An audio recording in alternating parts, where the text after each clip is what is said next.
Good morning, colleagues. Uh, yes, thank you so much for today.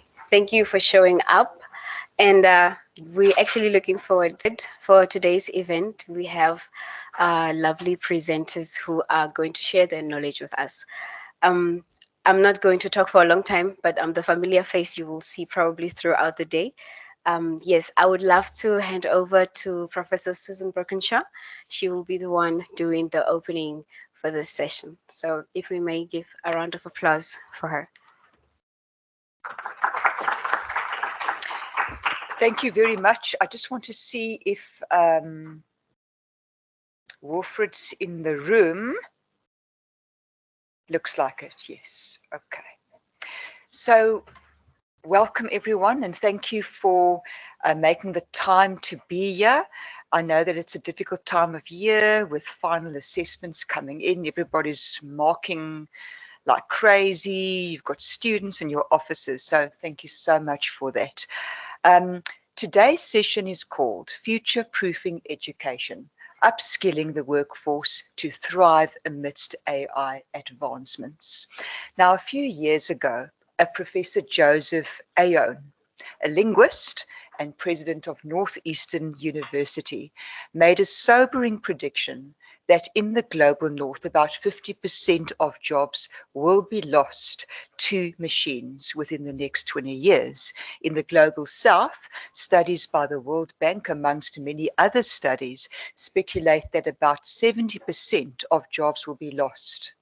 In 2017, Professor Aoun published an MIT Press book called Robot Proof. In it, he proposes that we need to change the landscape of higher education to deal with these job losses. Quoting from an MIT webpage, the book is not concerned solely with toppling or topping up students' minds with high-octane facts. Rather, it calibrates them with a creative mindset and the mental elasticity to invent, to discover, or create something valuable to society. He uses the word humanics to describe students who have specific literacies that will allow them to compete with AI. These are data, technological, and human literacies. It is perhaps the third literacy that is most interesting, as the book defines it as a literacy that reminds us not to forget to be human amidst rapid changes in technology.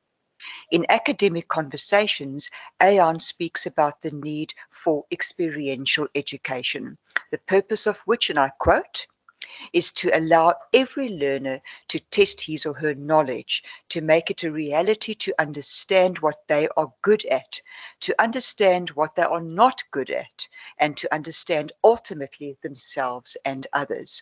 As educators, we are grappling with machines becoming seemingly faster and more creative. How do we deal with such innovation in the higher education sphere? A partial answer is to look at what each of us is doing and to learn from one another. And three fantastic people to learn from are Dr. Willfred Greyling, Dr. Marilize Pretorius, and Dr. Grey Stopforth. Willfred and Marilize, like Joseph Aoun, are linguists by training, while Gary is a mercantile law specialist. They represent three different but equally significant realms of AI in higher education, which are the vocational, academic dimensions, and the technical one. Not to forget the legal expertise of Dr. Stopforth. I will introduce Wilfred now, and then Marilize and Gary a little later on. I have the pleasure and the privilege of having known and or worked with them for either a few years or for many years. In the case of Wilfred and myself, I won't say how many years.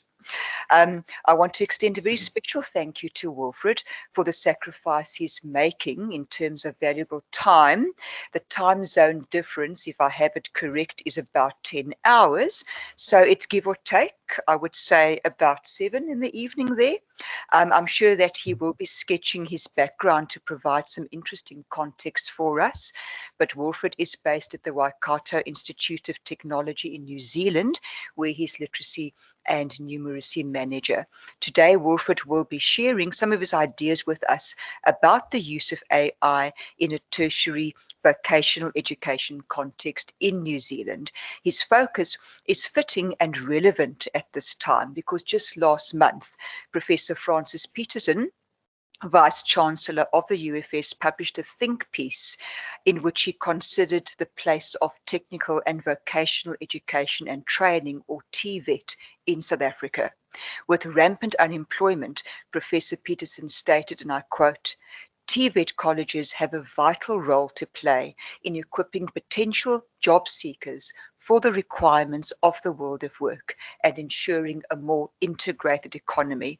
Looking at the summary provided, it's clear that what Willfred is doing aligns well with the human-centric approach Joseph Aon advocates in Robot Proof. Willfred, over to you.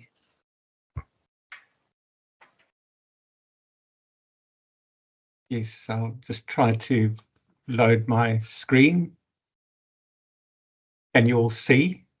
Has it loaded on that side? It's clear. Yes, we can see and we can hear you. Thank you. Can you hear me? Okay, I'll be with you in a sec. So if you can hear me, well, good morning, everyone. Goeiemorgen and dumelang. I hope you're all well and ready to roll. First off, thanks, Susan, for your kind introduction. It is a great honor for me to participate in this session. And as you know, your institution and academics who work there and some who continue to work at the UFS have shaped me as a person and as an educator, manager, and a researcher.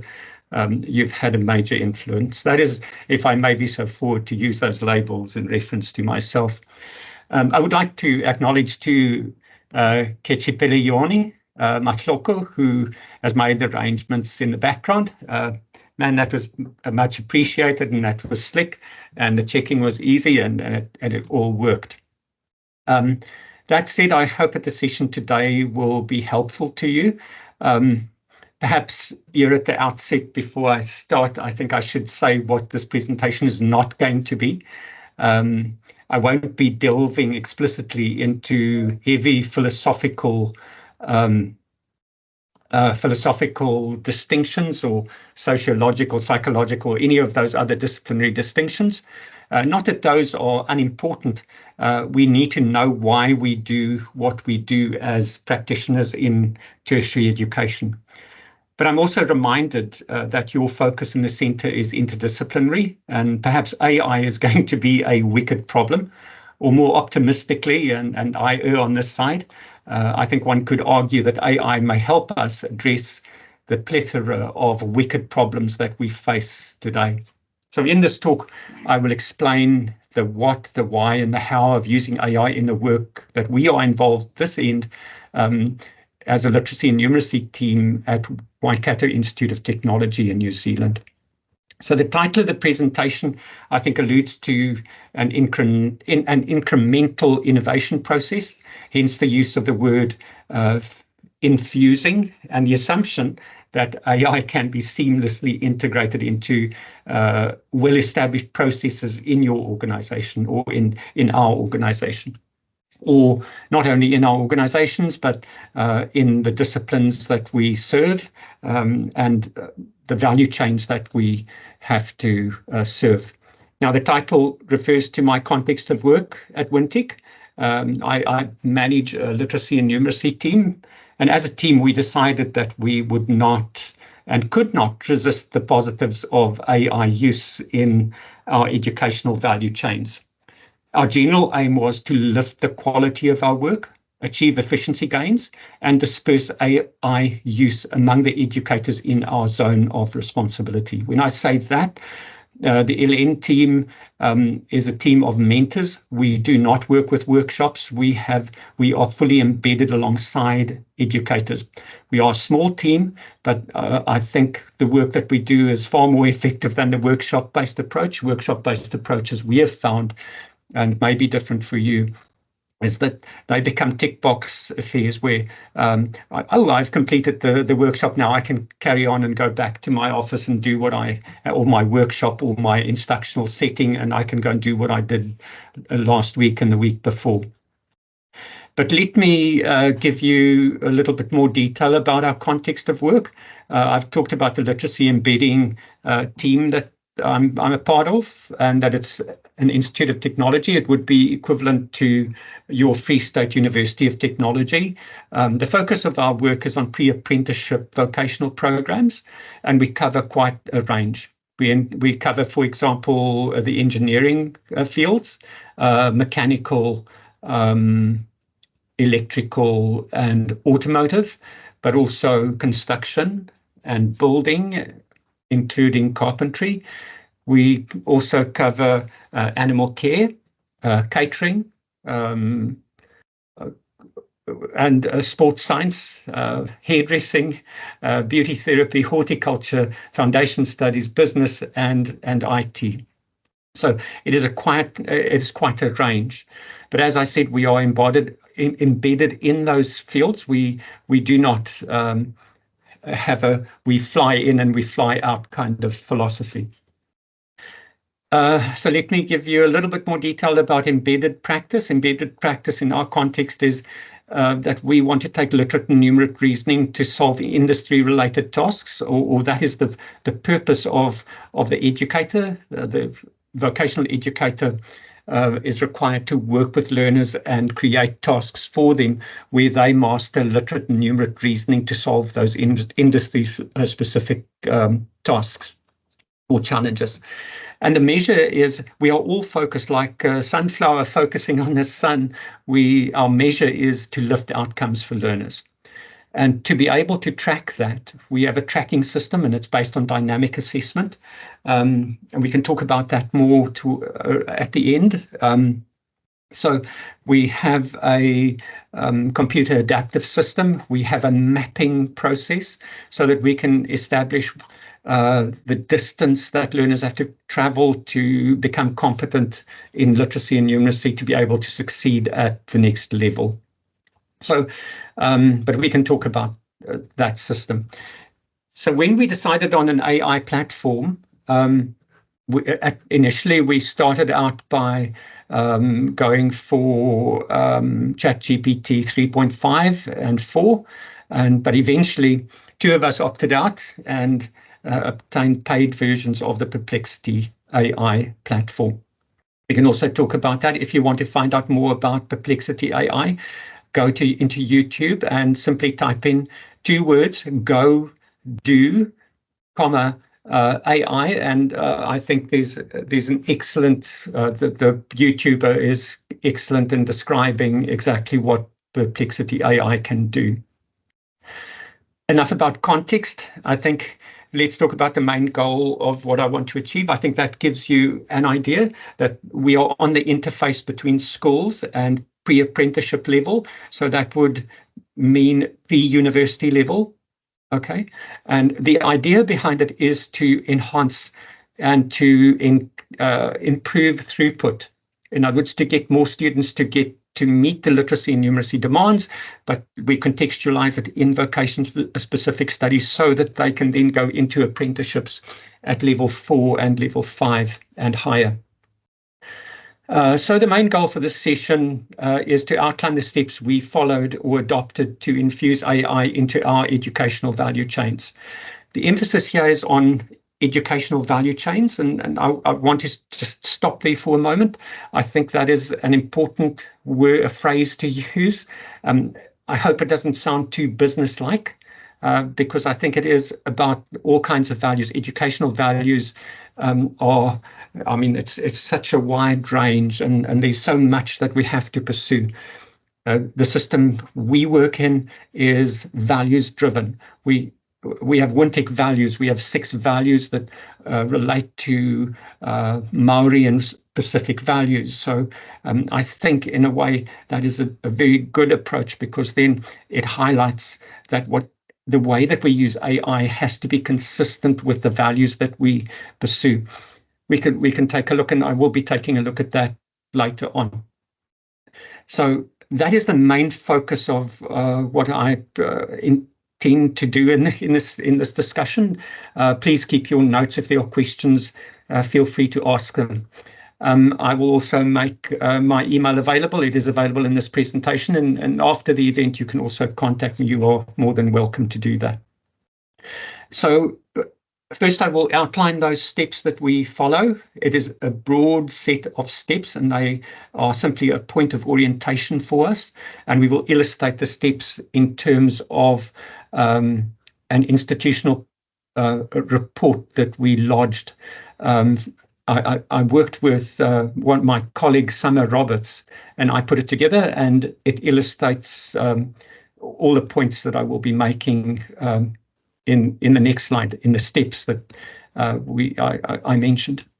Okay, so if we take a look at those steps, if we take a look at this process of infusion, and of course, infusion, as I said, we can link it to incremental innovation. In other words, I'm not saying that we have to do a radical innovation. Radical innovation there are huge risks associated with it, but we also should bear in mind that if we do not respond to the AI demands and the AI wave, then perhaps we will be forced into doing radical innovation. So if we become early adopters and we jump into or onto the, yes, I don't want to call it a bandwagon. It is much more, it is a wild tiger, I think.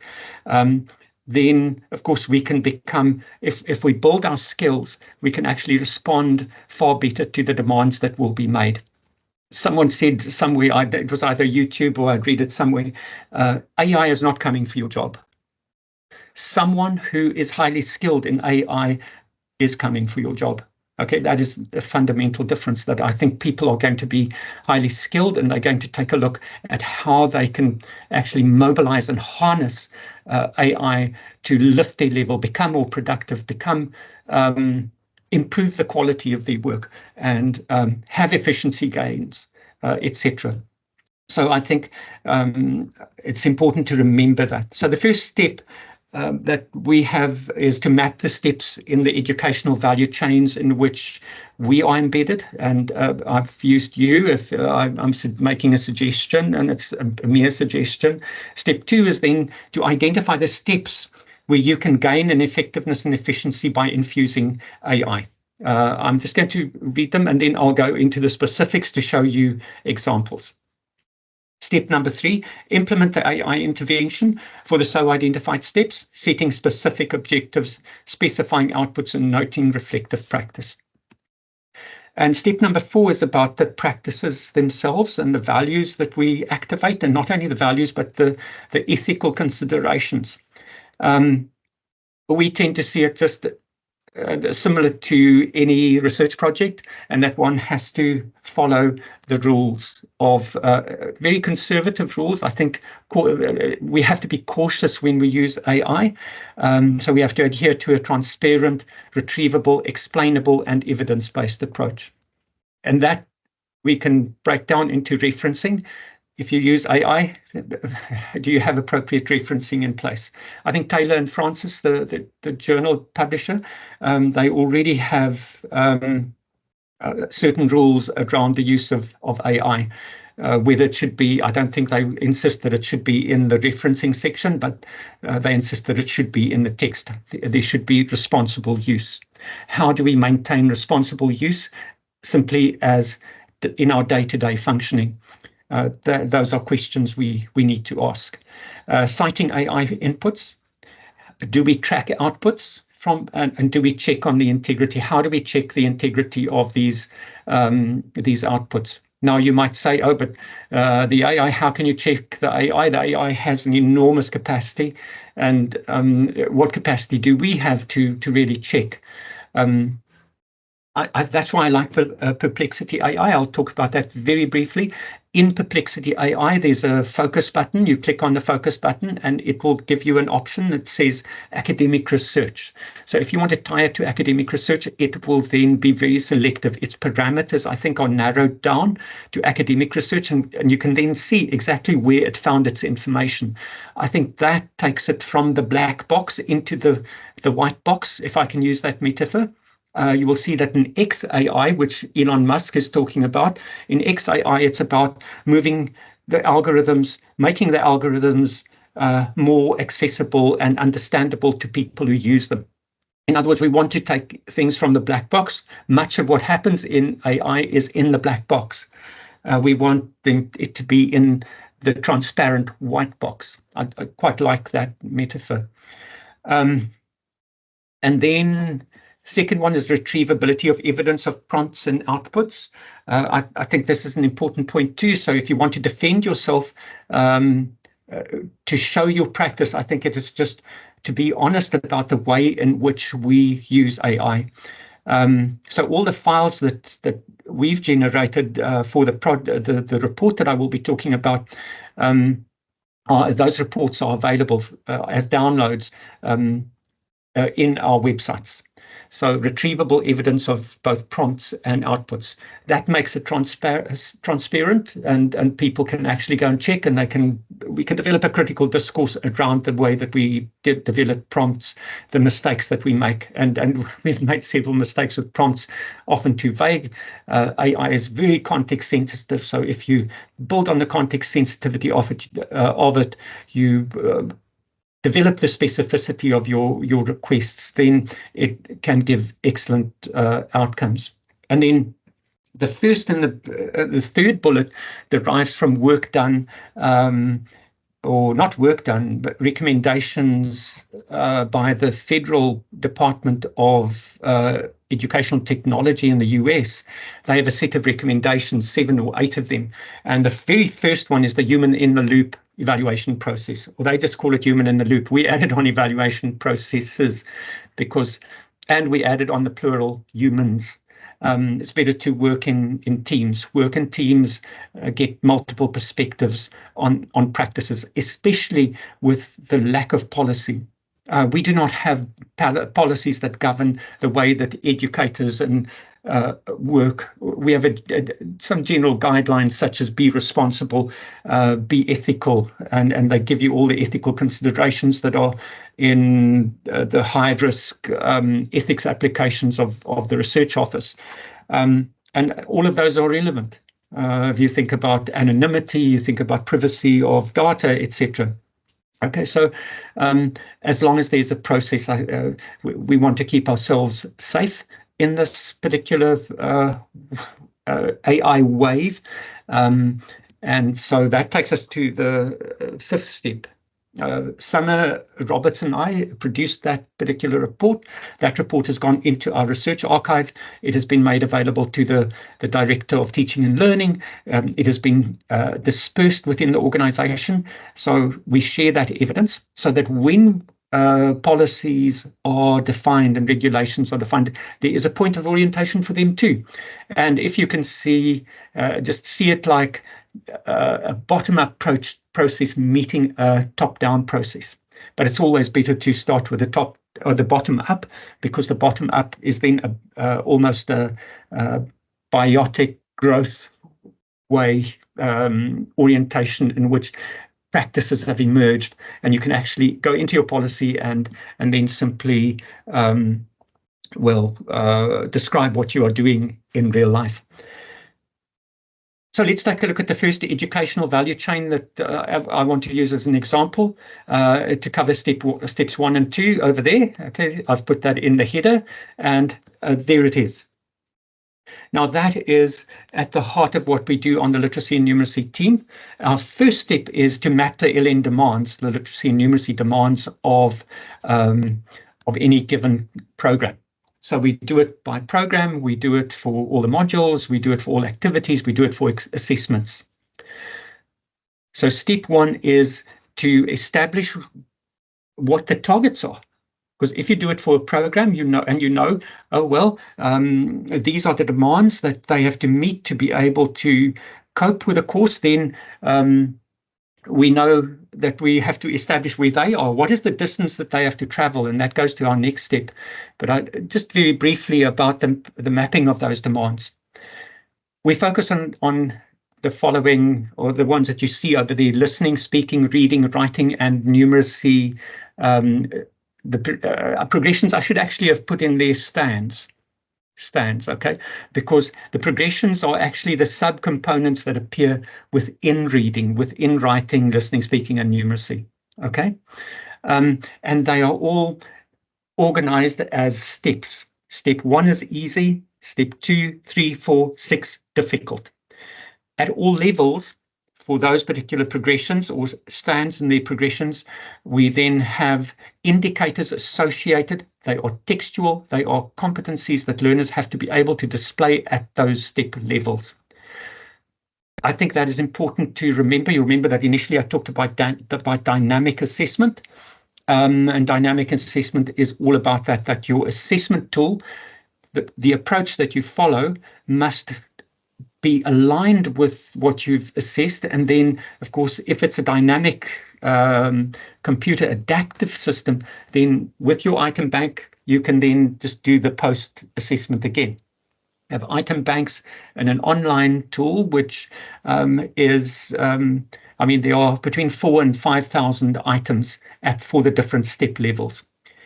Be that as it may, why do we do the demands? We want to know what the target is. What is the destination they are traveling towards?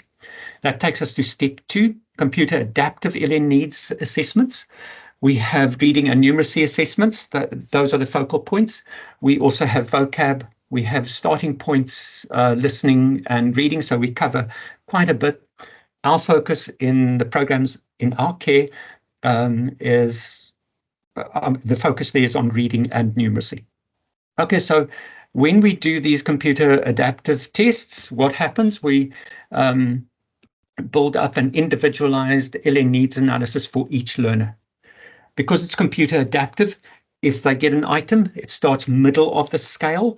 And so of the steps 1 through to 6, so it'll start at step 3, fire a question. It's a random selection of random initial item selection algorithm that governs it.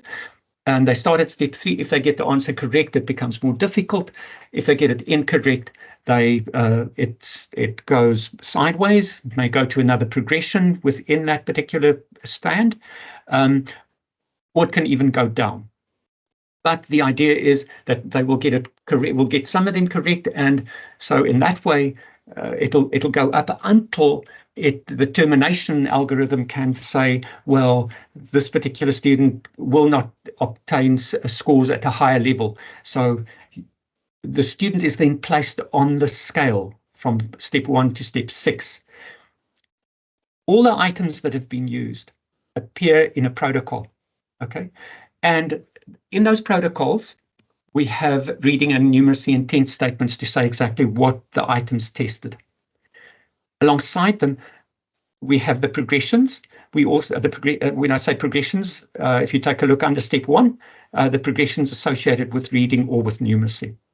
And so the items are specified by step, but they're also incorrect items. The incorrect items indicate what Vygotsky would have referred to as the zone of proximal development.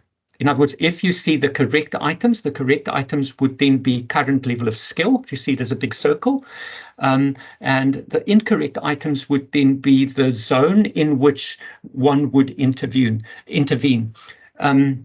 So what we then have is a detailed description of each individual's competence.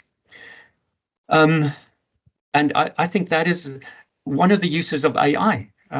These algorithms are, it's because we have this functionality that we can individualize our description of learner needs. So it is highly, I would recommend it highly to anyone. If you can develop a computer adaptive system, then that is just a positive. Okay, so if you take a look, then you've now identified the targets in the mapping stage. Now you know what the student step level is, and then you can see what the distance is that they have to travel, and you can see it by individual. So the educator then has to go into step 3, and this is where we are embedded. We are embedded alongside that entire process. We work alongside tutors to go through this step by step. So educator choice is important because they come from a vocation-specific angle. We do not dictate to them what the techniques are that they should use. There are so many variables.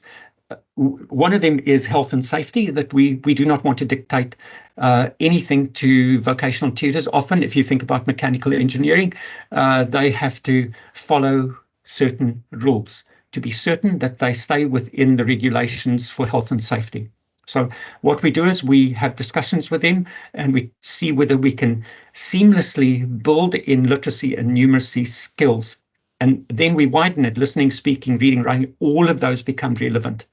There are other ways of assessing listening, speaking, and writing. And we work with templates and we work with them in their class, the instructional settings. So it is all about educator choice. It is that embedded philosophy. And the purpose, of course, is that we want to support educators so that they can use strategies that will help learners, or that will get learners to develop literate and numerate reasoning to deal with industry-specific challenges.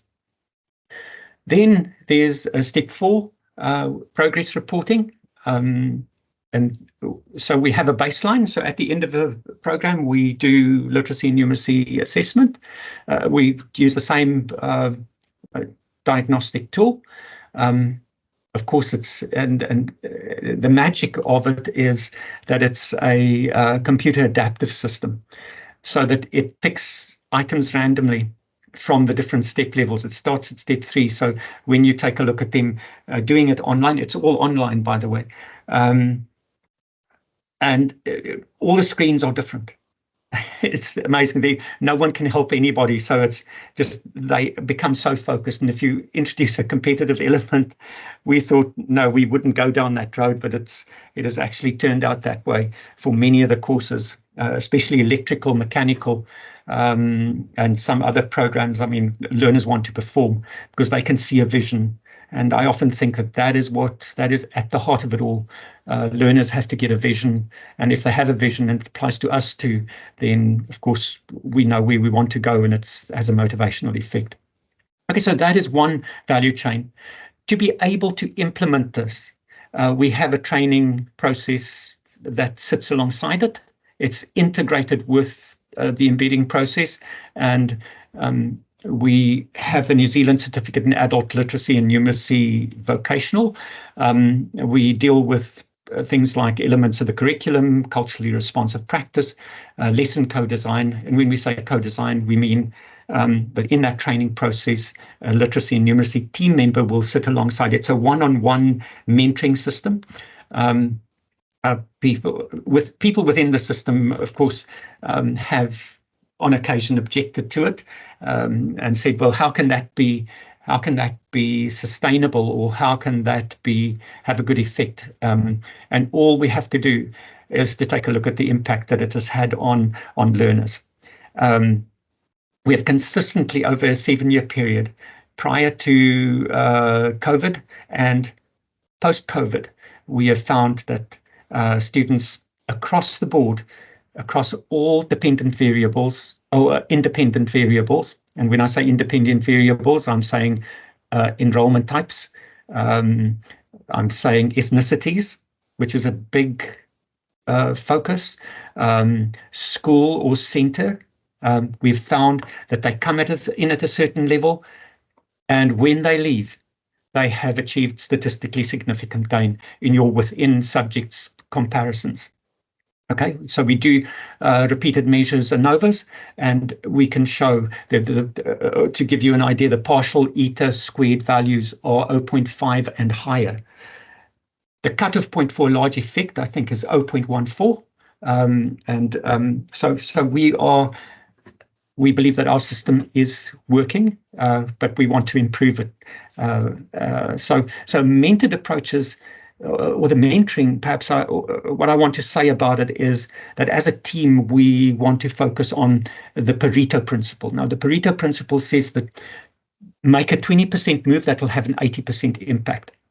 As part of this, we do a series of observations. We do 3 cycles of observed practice with the tutors who come in. And you can just do the maths. So there are 3 members of staff. I've now lost one, but okay, when we had 3, we could actually cover 15 staff members, 1 per day. Okay. For 3 staff members, that would be 15 per semester. It would be 30 per year. Okay, because it's a semester-long certificate. And after 2 years, I mean, you can do the maths. All you have to do is be committed to that mentored approach. It's work integrated. It is working alongside those tutors. And I think that to us is the most effective way of dealing with change in the workplace. And that comes initially when we introduced it, it came in as a project. There was so much suspicion around us initially. For the first 3 months, they wouldn't talk to us. Okay, but of course, we just sat in their tea rooms, and and eventually they talked to us. And once they trusted us, it's all about trust. We started building relationships with them, and once we got into their classrooms and we could sit alongside them, the conversations started, and that really worked. And we've kept that going and have protected that very closely in the past couple of years. Okay, so let's get to this part of it. So once these observations have been done, so for each educator who is enrolled for the certificate, 3 observations are available. Those are negotiated between the final versions of the text are negotiated outcomes where the observed educator and the LNT member have actually worked on the document. And it is a co-constructed document between the 2 participants. I then take all those, they all go into a team site, and I do a random selection of observations.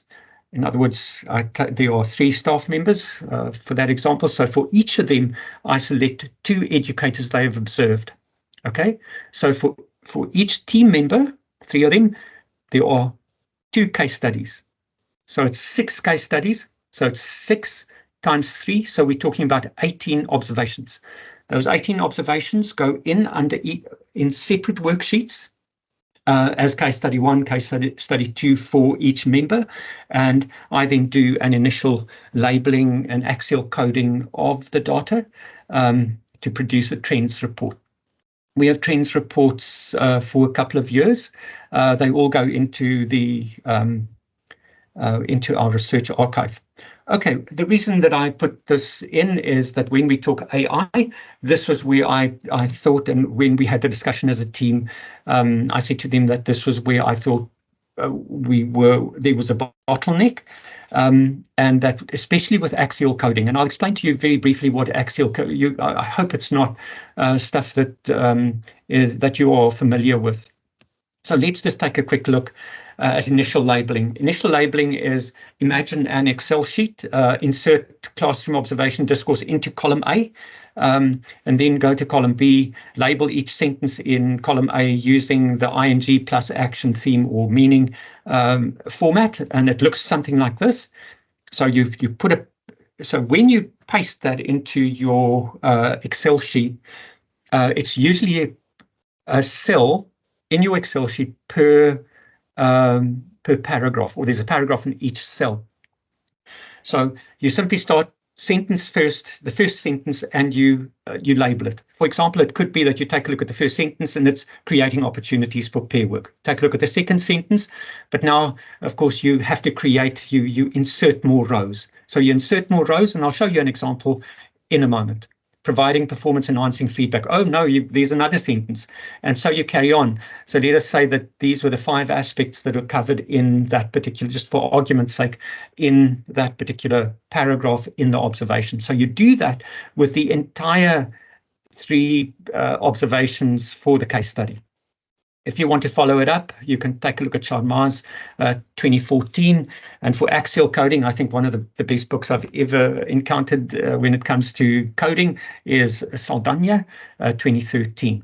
But this part gives one a very good familiarity of what happens in those sessions between the observer and the observed educators. But this is where the trouble was for us. Axial coding works like this. So if you take a look at what you see on the screen now, see column B. Column B, of course, would then be all those labels. Okay, so let's just take a look at what it does. If we take a look there, then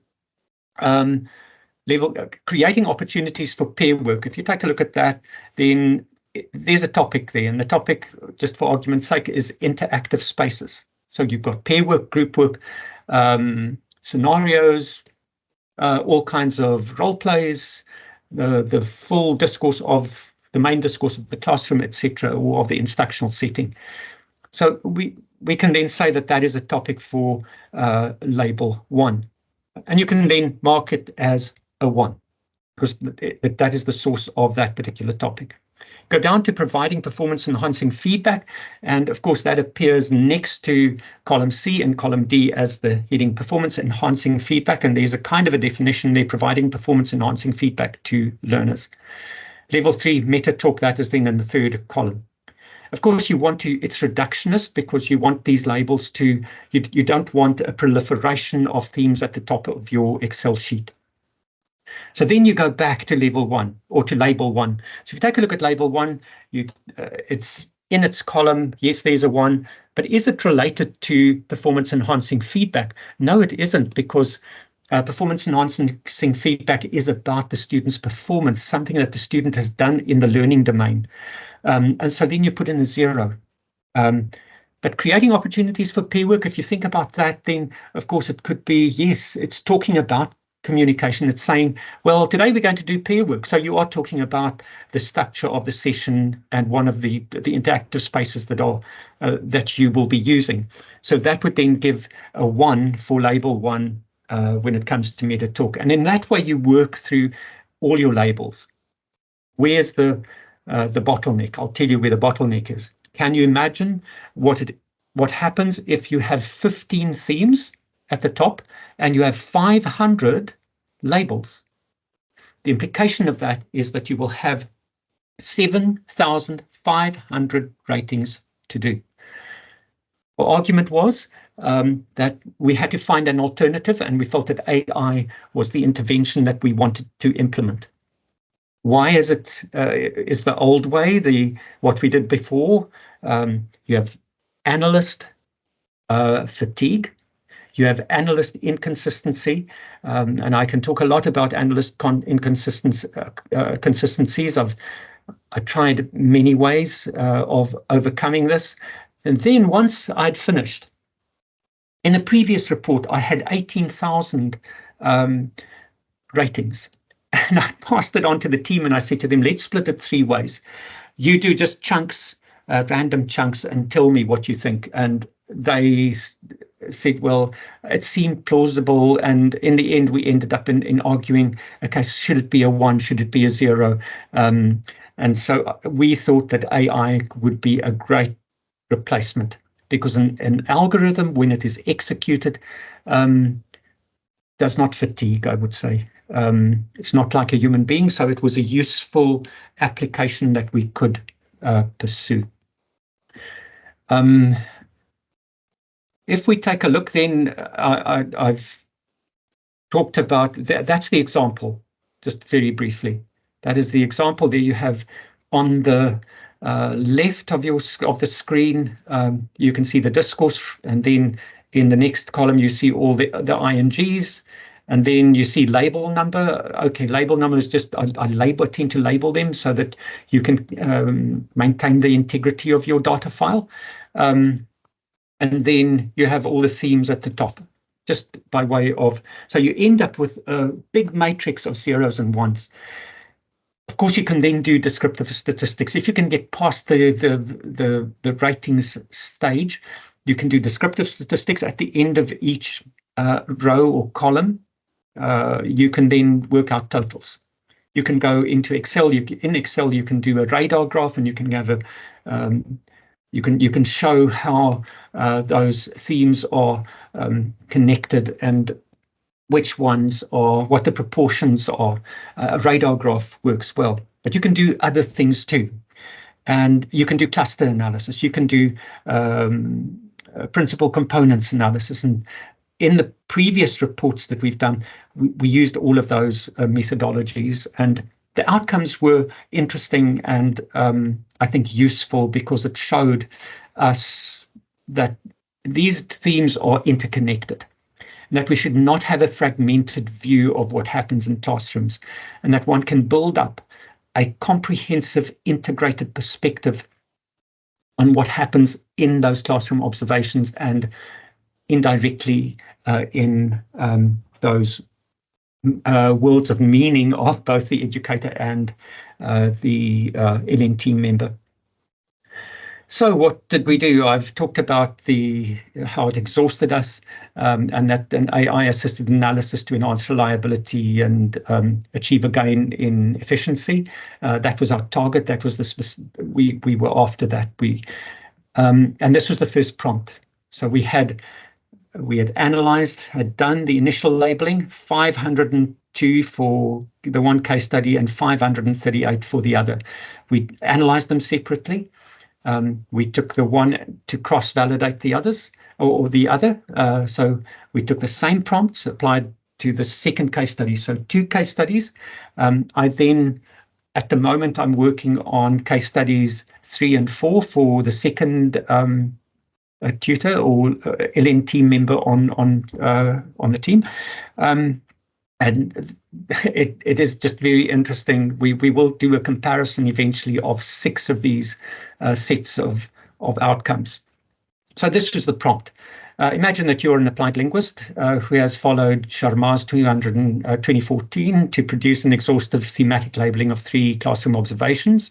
For an educator, follow the steps below, and then perform a thematic analysis to identify 15 high-frequency themes, and then a priority order, step 2, and step 3, list the top 5 high-frequency labels for each of those themes. So the format would then be, the output that we expected and anticipated would be the top 15 themes identified across the 500 labels.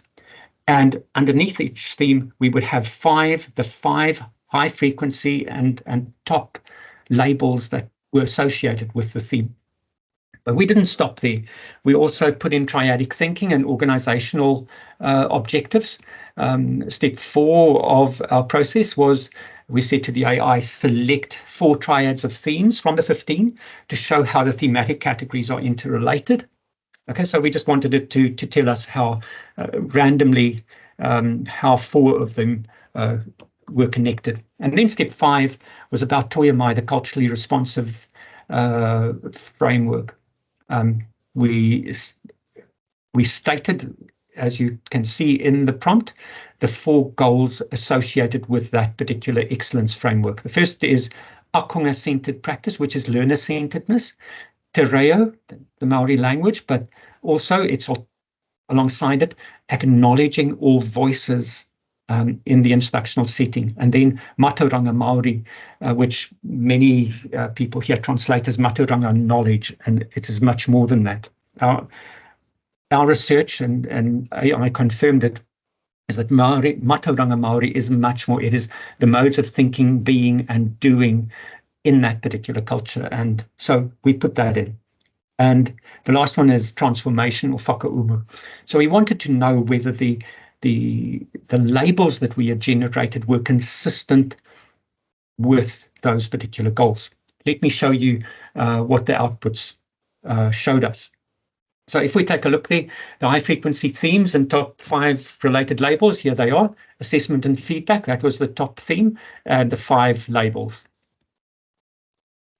Second theme, I'm just going to show you 2 themes, and it did that for 15 of the themes.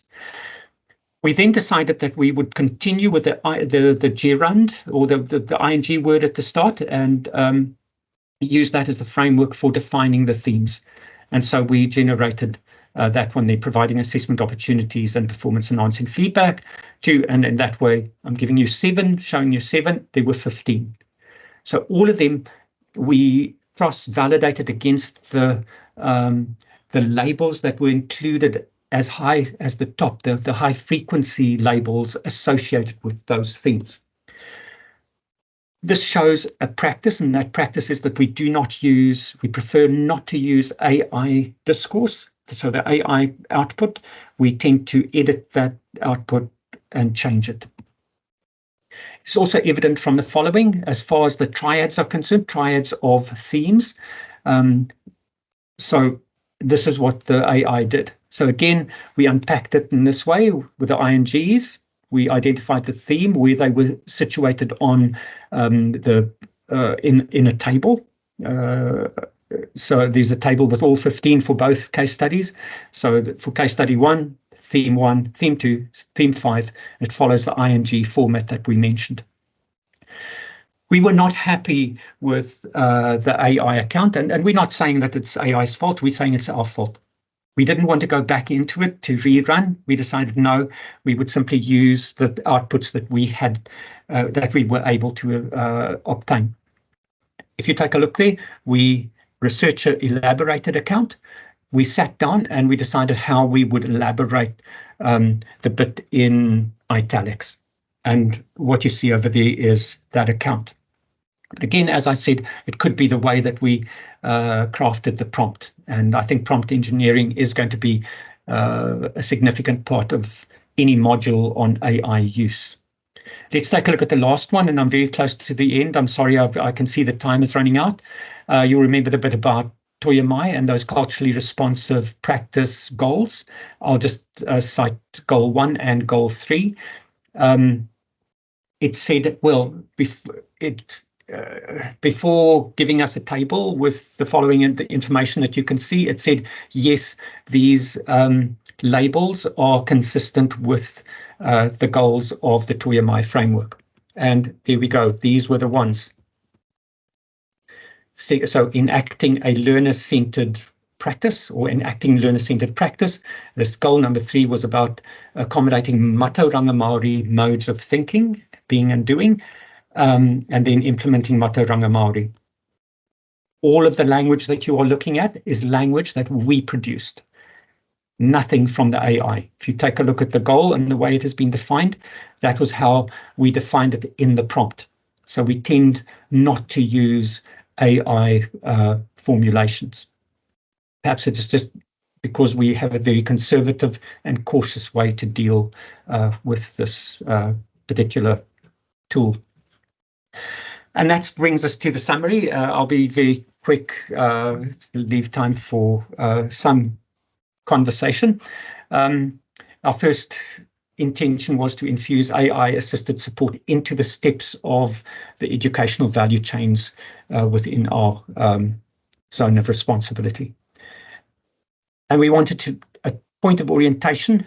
We felt we had to be transparent about our practices, the prompts, AI outputs, the human-in-the-loop evaluation process, and integrity checking. What would I suggest as a plan? I couldn't resist this. Plan to suggest a plan of action to safeguard your future and thrive. I think initiate a small-scale project for peers or small groups of employees on AI use in their context.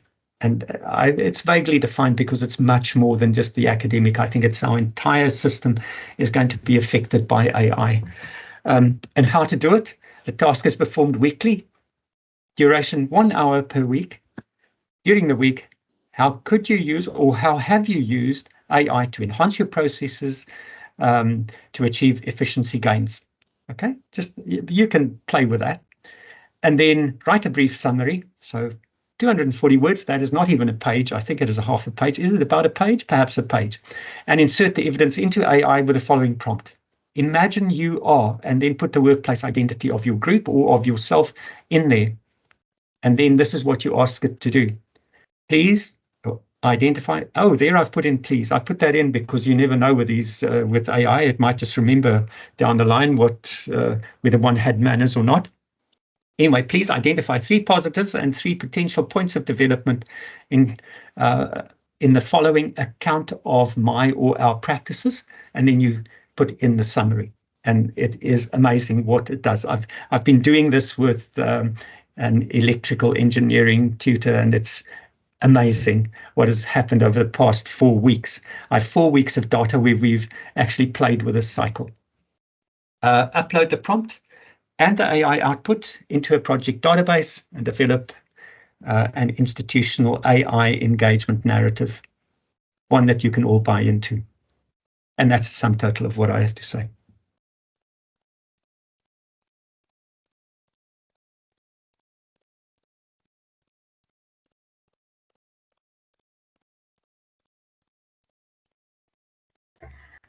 Wow, that was a very interesting presentation. Thank you so much, Dr. Willfred. For the online people, I ask that if you have any questions, please write them on the chat section. And here, do we have any questions for Dr. Willfred? Okay. Thank you so much. Am I audible and can you hear me, Dr. Willfred? Yes, I can hear you. Thank you so much. Thank you for a lovely presentation, and I think this was well received. Within our context at the university, we are engaging with the Digital Scholarship Center and the Interdisciplinary Center in sandbox experiments, where we on a weekly basis conduct a variety of experimentation with tools, different ideas of prompting, etc. Which is wonderful because we have gone through quite a large number of people. The problem and the challenge that we are facing is the follow-up section of it, because unfortunately this is a lifelong skill. This isn't, a new skill set that is just very easily augmented. I mean, you rightfully so said, and then I have to applaud you for that. Was the problem that you faced with your prompting, or was it with the model that you used? And more often than not, it is that we don't prompt properly. My question in this space to help us and to guide us moving forward. So we are within the Digital Scholarship Center and the Interdisciplinary Center giving these sandboxes in collaboration with a variety of places on campus like CTL. What I wanted to know is the sandboxes are great at introducing these topics, but how would you propose ongoing mentorship, follow-ups and things like that would go with academic and support staff in this instance? So we're really good at initiating the initial experiments, but that follow-up, what would you advise? Yes, I think you've pinpointed one of the big problems. I think, yes, how do we get people to commit to it on a longer term? Because it's so easy to say, oh, you've got the sandbox, and then to walk away from the sandbox. Not walk away from the sandbox, you just do what you have done, and then it fades away, and then gradually you have no one in the sandbox, working in their sandboxes. I think go closer to the processes, go closer to people's value chains. In other words, the sandbox is too bolted on. Am I being judgmental? Now think about that. Please consider that, because if your sandbox is not intimately related to what the person has to do on a day-to-day basis, then the relevance becomes an issue. The motivation becomes an issue. I'll reverse that and say, okay, if you use a sandbox model, that's fine. As long as you have specific applications that are being tested in real life scenarios within your organization. So it's that, should it be built in or should it be bolted on? I think built in versus bolted on, built in or embedded, I cannot but go for the embedded because I've seen it work. People are, remember that it's, I can tell you what our experience has been. When in our organization, when I arrived here, we had 85 workshops that people had to attend, and people had to attend 6 a year, okay? But then we saw that the metrics remained exactly static for a 5-year period. Nothing happened. Why? Because it had become a tick box. And that was the reason when I arrived here, they said to me, you will not follow that model. You have to go for something else. And that was where the embedded practice came from. So what I'm saying is that your sandbox method is great, but see to it that it's connected or embedded in day-to-day practice. If you are thinking about mentoring, yes, allocate your, simply work out where the priorities are. Do you have priorities? How would you determine the priorities? Find a way to identify the priority programs and who the priority educators are you need to work with, and then systematically work through them on a one-on-one mentoring basis and track everything that you do. Turn it into that digital scholarship that you were talking about. Involve them, draw them into the research process, and then specify an output. You're going to write up a report. For everything that we do on the team over here, for each and everything, there's an output. And we've lodged more than, in the past 10 years, we've lodged about 60 reports on work that we've done. We are one of the smallest teams at the institution, but we systematically plan how we're going to intervene. When we intervene, we go as close as possible to the point where the change is needed. We call it the rule of closeness, or the rule of, you could call it the rule of proximity if you want to be fancy.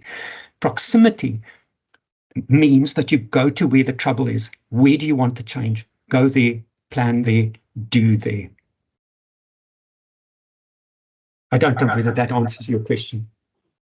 Wow. Yes, we have another question.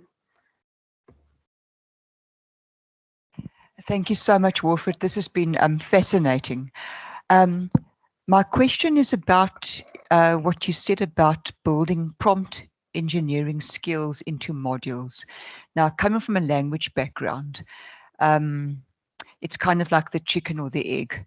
We're battling to have students grow their literacy skills, specifically reading and writing.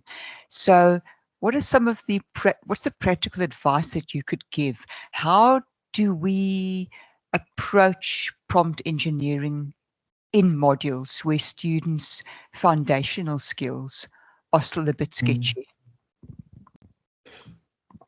Well, yes, that is a worldwide problem. So yes, the way that we go about it, look, and now I have to be cautious because I'm often reminded to stay in my lane this end, because we work with educators, so we do not work with students. We work with educators so that they can actually work with their students. Okay. We also have a learning support group who will work with those students. But anyway, to come back to your question, just to put you in the picture about the processes this end. If you want to develop those skills, I think it depends on the field. I think the tutors who have the knowledge, okay, what is the principle that I want to work towards? It's the principle of specificity. Can I use that word? To be as specific as possible about what the prompt has to achieve. Who will know that? The educator in a specific discipline, in a specific course, in a specific module.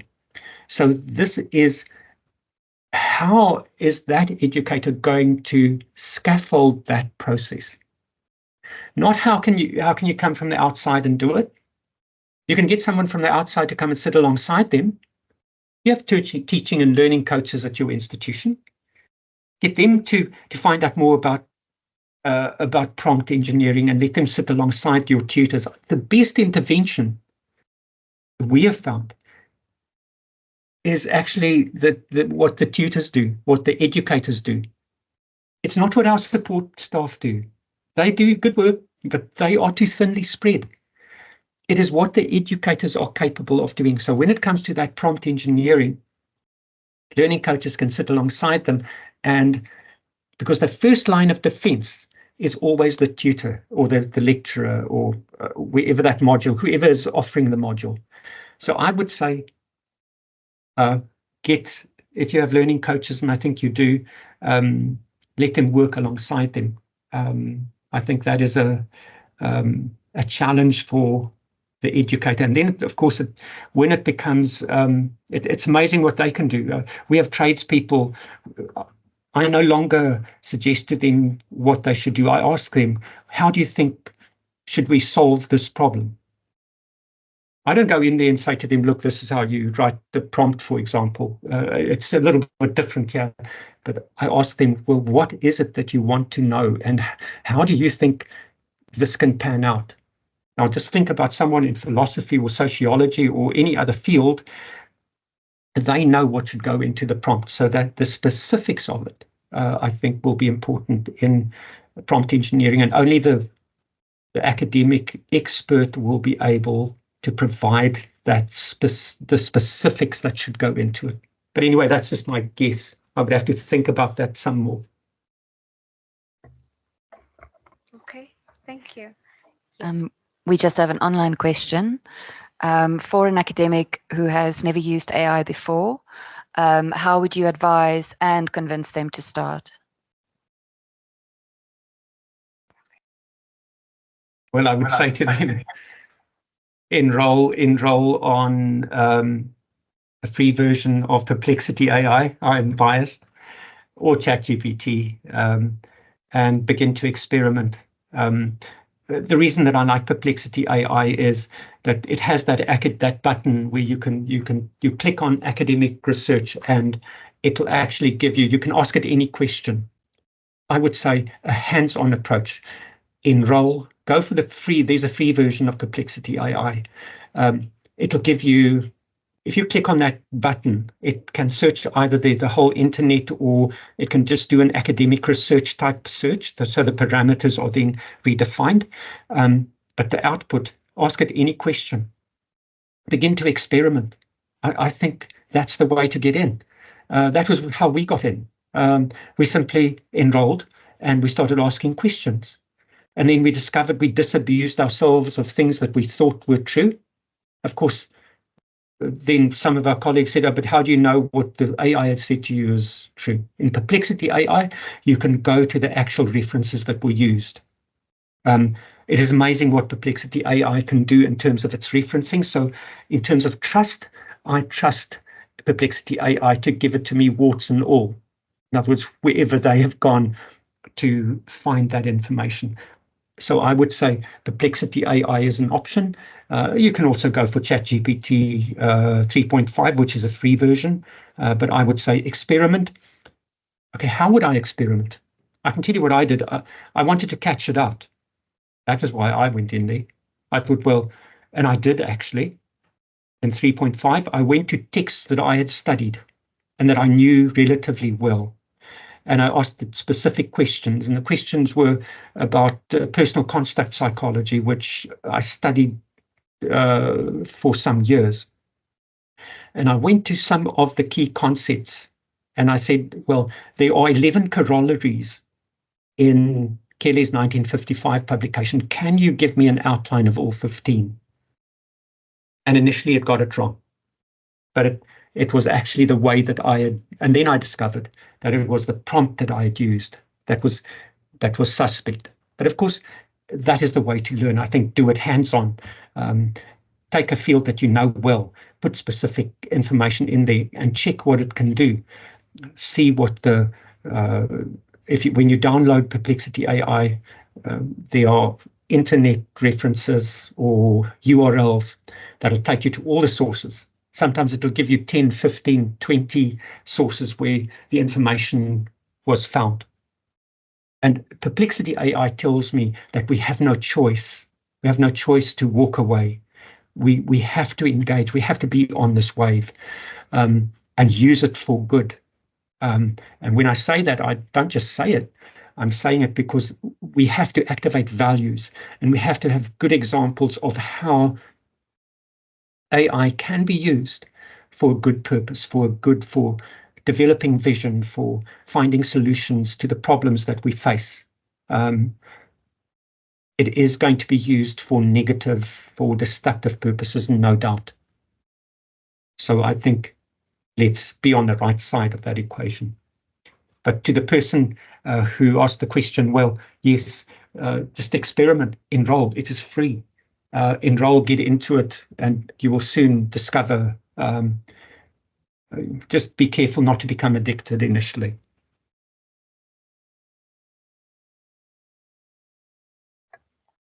Wow.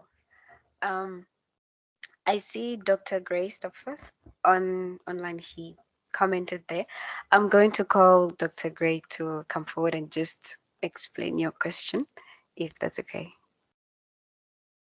Thank you so much. It's more comment than a question. I just wanted to say that thank you. It's very valuable advice that you're giving here, especially with the prompt engineering. One of the main things that I also consider nowadays is how to embed legal prompt engineering for our students to assist them better to conduct research. As one component, but the other component is also to work through all of the outcomes and to identify which are the most reliable to use. And one of the activities that we typically include in our class, and I'm going to increasingly do this in the next couple of years, is to use prompts during our classes so that students have an opportunity to analyze the outcome that is generated by a tool so that we can test if it applies to South Africa. So I just wanted to thank you for that comment. I think it is great advice that you gave there. I have to go along with that. Yes, well, that is, and I think the AI is going to become more specific. I think there's already one for law. Another reason that I like Perplexity AI is that it, in their documentation, they do say that the main focus is medical for them, medical, law, finance, and then I think there's a fourth one. But the idea is to get precise information. And I think if references are included in the output of the AI, that makes it easier for you to check. But as you say, I think it is important for them to learn to work with the AI. Thank you so much, Doctor. Yes, we have like 2 minutes to spare. Is there anyone who has a question? Okay. I have a question, but Yes. it's more of advice because here we have a panel of support staff together with lecturers. When you were doing this study, what are the main challenges that you came across that you think that maybe we should be aware of when going on to this? Look, I think it is about perceptions. Look, sometimes we feel that we get a little bit lonely, especially in some quarters where people object to AI. They say AI is just another form of colonization. Okay, our minds are now being colonized by very clever 30-year-olds who sit in Silicon Valley. Okay, so I think be aware of people's perceptions and the sense of threat. I think that sense of threat is there. They all take a look at the internet and they come with arguments such as Elon Musk said AI is equivalent to dropping a nuclear bomb. Okay, there's an existential threat. So we do have people in our organization now today who want nothing to do with it. Okay, but I think all we can do is try to convince them and to be explicit about our practices. If we are explicit about our practices and we show exactly how we did, what we did, how we did it, what the checks were that we put in place, then at least it becomes an example, a positive example. They can take a look and comment. But we do have people, that is point number one. Point number two is people see it as, well, the outputs are vague or bland. And that may be true. But I think that goes back to the way you write your prompts. If your prompting is good, you can get outputs that are excellent. What would I also say? I would also say I would be hesitant to use text from the AI as is. I would still want to see some creativity, some editing, but that's probably because I come from a language background and I will be nervous. I would feel that I'm plagiarizing the algorithm's output. Okay, so I think one has to be cautious about, those are the cautions. But some people will say, oh, well, the AI produced it and here it is. We have students who do that. Okay, so, but I've been into your website. I went into the library website, and your guidelines for students, I think, are excellent. We have similar guidelines, so it was interesting for me to cross-validate what we have on our system and what is in your system. So I think those are the main challenges for me. Is a little bit of resistance where people say, no, I don't want AI close to me. So it is about perception. How do we manage perceptions about the positives? All you have to do is go into AI and ask it, what are the positives associated or the benefits associated with AI in education? And it'll give you a long list. I think we need to, when we communicate, we need to communicate that list. It's now a pleasure for me to introduce Dr Marilize Pretorius from the Department of Linguistics at Antwerp in Belgium. Like Willfred, she has a fascinating background, which I'll leave her to tell you about. She's also taken a journey that I believe will make her very familiar with Professor Joseph Aon's notion of humanics. I know that many of us present here today are trying to wrap our minds around students' use of AI writing tools, with the spectres, I think, of plagiarism and loss of creativity, for example, swirling around us.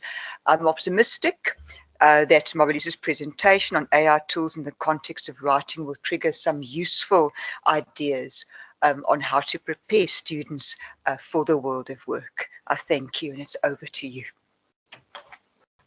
Thank you, Susan. It's a pleasure for me to be here. I actually studied here at the University of Antwerp, University of Free State, sorry. So used to saying that now. Actually, Susan was one of my professors way back in the day, and my first ever published article is something I actually wrote for one of her master's courses, and she encouraged me to publish it. So I must say, I think you're one of the people who were instrumental in me pursuing an academic career, even though it's something that more happened to me than I actually actively was planning and pursuing, but that's how it very often goes, right? So I went to University of Antwerp in 2015 to pursue my PhD there, for which I'm really grateful. I had a scholarship. I had 3 years of funding, and I said, I'm going to do my PhD and I'm coming back to South Africa. I don't want to stay overseas. It's now 9 years later and I'm still there, but happily so. Of course, I do miss South Africa, but in any case, so I'm very happy to be here today and to share some of, well, basically just my story and how I started working on artificial intelligence, using it for language learning purposes. So actually, my PhD and most of my research hasn't been in the realm of writing for academic purposes. Most of my research has been on English for nursing purposes, so the medical context. So that's where most of my work has been up until now. But as I will tell you in a moment, AI has changed things dramatically. Also, because of my job, what I have to teach, I thought, well, let's see what we can use AI for. So academic writing, or writing for academic purposes, English for academic purposes, academic literacy, whatever you want to call it, goes by many different names. Is also where I cut my academic teeth, as it were, teaching here at CTL. I taught anyone here teaching academic literacy or facilitator for academic literacy? Any writing consultants? Oh, maybe online. I don't know. I can't check online now. But okay, so that's really my background. That's what I was teaching when I was doing my master's. And then now, since I've finished my PhD, I've been teaching academic English again because that was where the work was at that moment. So my research interest hasn't been English for academic purposes, but that's what I found myself pivoting to now. So I have had to reorient myself a little bit in terms of what I'm doing for research specifically, not so much my educational practice, but more my research focus. And it was something that was really born out of necessity. So this is really, for me, a project born out of necessity more than anything else. With the arrival of ChatGPT on the scene, of course, it's a big topic. Everyone starts talking about it. Everyone starts talking about how all of our students are going to just plagiarize wholesale and no one's going to learn anything anymore. Okay, I'm obviously exaggerating a little bit, but this is kind of the conversations that you hear going on in the academic realm. However, there's also a lot of talk about what's the potential of AI. How can we really harness or leverage its power for educational purposes? And I think there's a lot of potential for that, but it is about sort of balancing these two and trying to mitigate some of the threats. So I think one of the reasons I started using AI is because I very early on recognized students are going to need to become AI literate. Okay, we're not going to get around that, especially with the eye on what happens after university. If they don't know how to use AI, what then? So it's like Wilfred was also saying, is in the world of work, it is going to become about who is AI literate and who is not. So the sooner I bring it in, the better. And I would rather be the one to bring it into my classroom than them using it in who knows what ways. So I proactively decided, sink or swim, we're going to bite the bullet, bring it in, and we'll see what happens.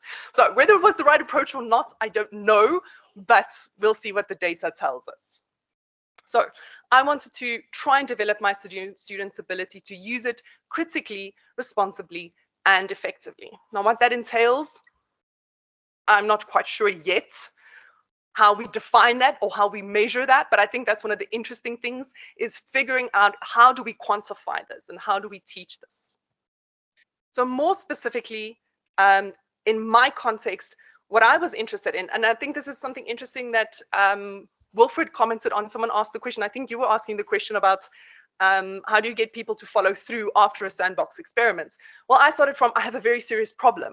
My problem is I have 140 students in the first semester, first year. I, at the same time, have 120 in the second year group. Then I still have master students. So in the first semester, I have 300 students that I'm teaching across 3 courses. They're all writing courses. How do you do assessment for 300 students on writing proficiency? Okay, so I had a very real practical problem. Can anyone relate to what I'm saying? Yes, very good. Okay, so I thought, well, what if we use AI or teach students to use AI themselves to generate feedback on their own writing? Because that will at least give them some individualized feedback, take some of the work off of me. I still gave them feedback, don't worry.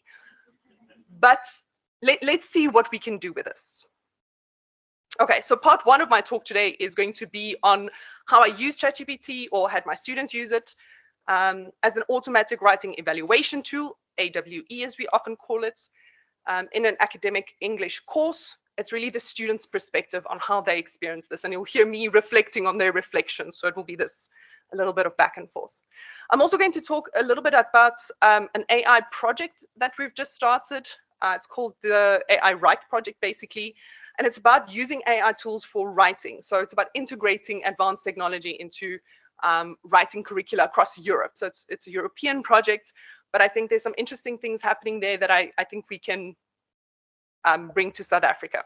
So I'll talk about these two, because these two very nicely link to what I'm struggling with as someone who has to give feedback to these vast numbers of students. So in terms of giving students feedback in language learning, what you're doing is you're teaching students, especially when you're teaching English or any language for specific purposes, not just general purposes, you really are teaching them to engage with the discourse community. And there are certain norms and conventions in how language is used within your discourse community.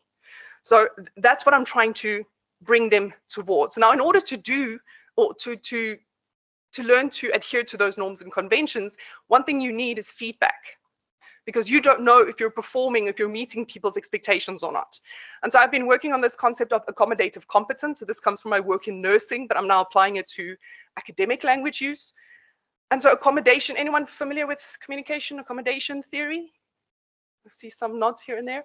Okay, basically it's about how we make communicative adjustments when we communicate with each other. And so this can mean you adapt your accents, or you speak faster or slower, or you sound more academic because you want to sound more academic, you know? Okay, so we make these adaptations, and they're mostly subconscious. It's not that we're consciously trying to think about how I want to come across, but why do we do this? Well, the first reason we do this, maybe not the first, but one reason we do this is to tend to the cognitive function. So we want to make ourselves understandable. We want communicative effectiveness and efficiency. There's also the affective function. So that's how we manage relationship, identity, so social psychological, all those components of communication, because you can use language to signal identity. So it depends on what you want to do.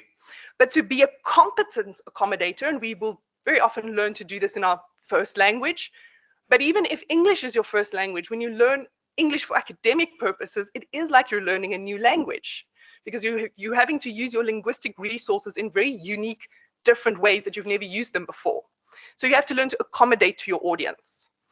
However, if you're not aware of other people's expectations, and anyone who's ever had an email from a student that started with, "Hi, ma'am," okay, that's not the normal, the expectation that we have in the academic sphere, but sometimes they're just not aware of what is considered appropriate communicative behavior. But sometimes they're also not able to make those communicative adjustments. So we have to work on the awareness raising level, but also the ability level.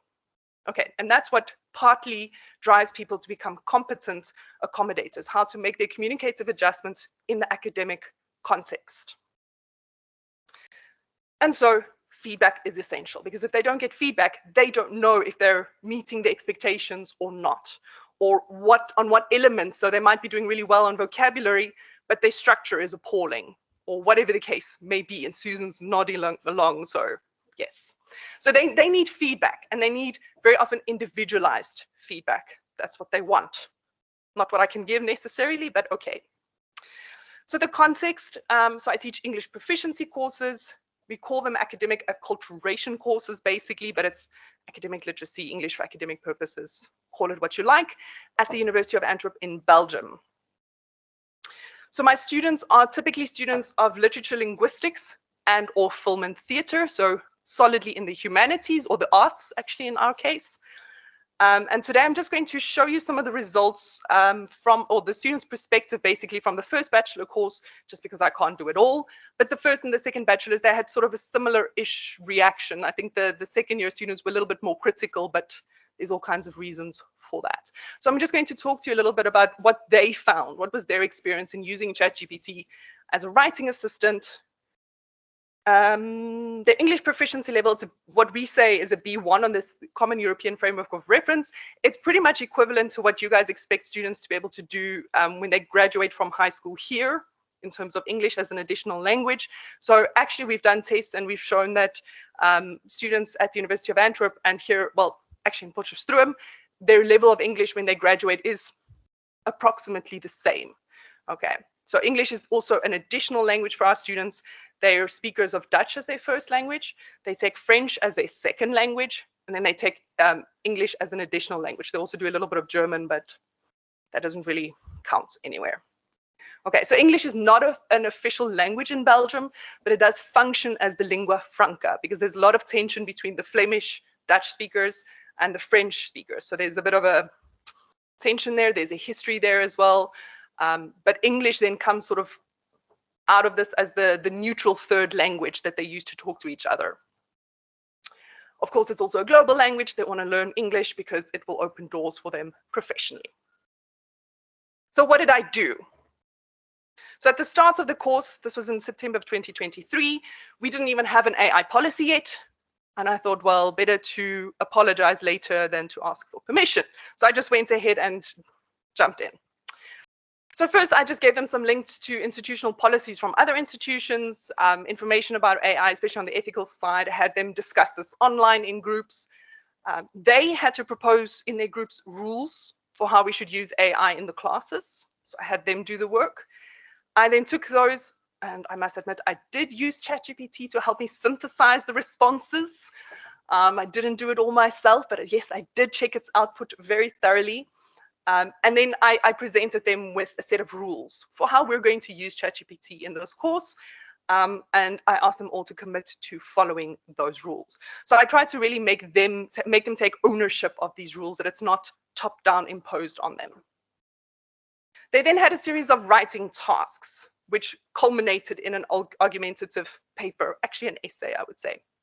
So first they had to do brainstorming, outlining, writing a thesis statement. They then had to write the introductory paragraph, then just one of the body paragraphs, because we just want to teach them to write a good paragraph.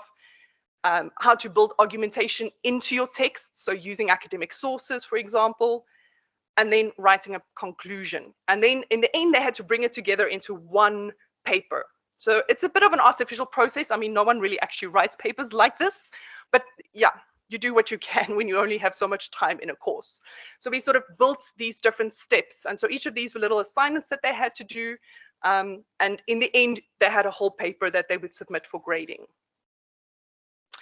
Now, they had to do some revising. So in the past, what we've done is for each assignment, they submit the assignment, we grade it, we give them feedback, and by the end of the course, they can resubmit it for an improved grade on the second draft. Yeah, we don't really have time for that. We kill ourselves with all the grading, but okay. So we thought, well, let's do this differently. So what we did is we first had them write an in-class draft of the text. They wrote the draft and then they did peer review. So, okay, I have to say that this was prefaced with some theoretical work, some activities, practice. So there was a lot of things that preceded the actual writing step. We then sent them home with their physical rough drafts. We asked them to go and ask ChatGPT for feedback on their draft. Now, we didn't just send them out into the ether. Okay, we tried to train them on prompt engineering. Not sure it was terribly successful. So we'll see about what we do next year. So I gave them some guidelines. You have to give it context and background. You have to give it a role. Tell it it's a professor of English and it has to give you feedback. Ask it very specific questions. Ask it questions one by one, and then rephrase your questions if necessary. So these are some of the guidelines we gave them, and I sent them some tutorials where they could go and watch some tutorials on prompt engineering. Oops. I also provided them with some pre-tested prompts, which has its ups and its downsides. We didn't want to just lead them to come up with their prompts themselves. So we gave them some examples of prompts that they could use. Of course, we did expect them to adapt those prompts because just because they work today doesn't mean they're going to work tomorrow. So they then, based on ChatGPT's feedback, had to revise that draft and submit it. But that submission included a copy of the original in-class text, which they also had to physically come and submit back to me. So I physically got the copies, in-class versions back. Their chat with ChatGPT, so whether they just did screenshots or whether they shared the link to ChatGPT, I wanted to see the chat. The revised draft, which is the one that we then graded for them, and a reflection. So it was just a link to a Qualtrics. So we just asked them to reflect a little bit about what they think was good, bad, would they do this again in the future, and so on. They then were given human feedback by our grader, one of our graders. We also had interns from the PGCE who were working with us on this. So they were also learning about how to do feedback, how to work with AI feedback. So they were given feedback and a grade, okay, on the original draft. Again, all of this becomes grouped into an essay by the end. Yeah, basically what I said. Now, why ChatGPT 3.5? Different reasons. And this is one of the things I'm also working on with some colleagues is how do you select a tool? What are the criteria that we can use to select a tool? So we're also going to be writing a paper on that with our proposal for selection criteria. And so some of the reasons I chose ChatGPT is, well, it's easily accessible. It's the one that students are probably going to use the most, the one they know the most. It is fairly user-friendly, okay, except when it comes to the prompt engineering bits.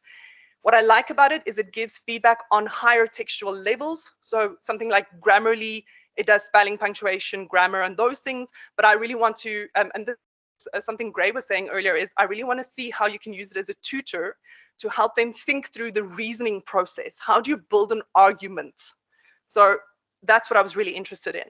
And then it's a dynamic system. So it's immediate, it's personalized, and it's adaptive. So those are some of the reasons I picked ChatGPT over any of the other tools.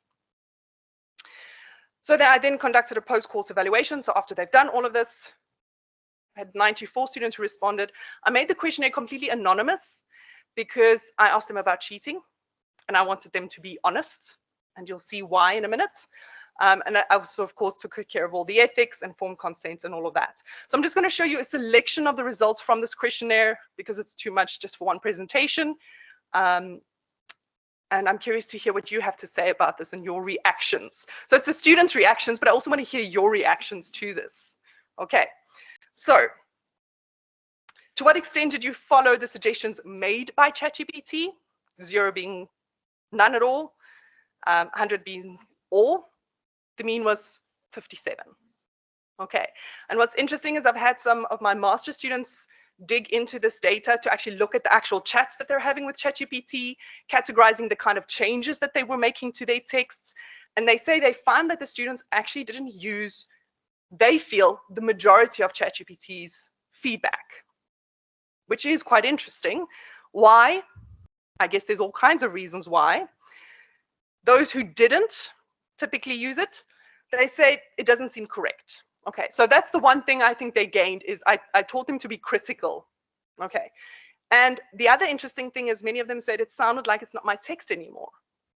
So there was this issue with voice, which I think, Susan, you were also saying something about. They felt sometimes the feedback was unnecessary. This pertains particularly to it always wanted them to write more, but of course they had a word limit. Those who said yes, typically I did use its feedback, they do say it makes them sound more academic, but those changes, and the data is starting to reveal this as we do the analysis, is the changes they made was mainly at the lexical level. That means word choice. So they were using its feedback when it pertained to word choice, but not necessarily on the other levels. And again, I think there's all kinds of reasons for that. They like that it gives them concrete suggestions for corrections or improving for what they're doing wrong. And they follow its suggestions when it was consistent with theory and exercises from class. And I think this was also interesting, is that it seemed to make them really go back to the theory very often, because they had to check, is this correct or is this not? So in a way, I feel like they've gone deeper into the theory than any of my prior groups because they were forced to. So just because ChatGPT isn't always accurate or correct or consistent, that doesn't necessarily have to be a bad thing. You just have to learn to use it in the right way. Ultimately, the output's only as good as the input. So this is really the chat engineering thing. I mean, garbage in is garbage out. And also when we started looking at the students' chats with ChatGPT, very limited prompt engineering from their side. The majority were only copying and pasting the prompts that we gave them. Very few of them asked follow-up questions or asked for further clarification and so on.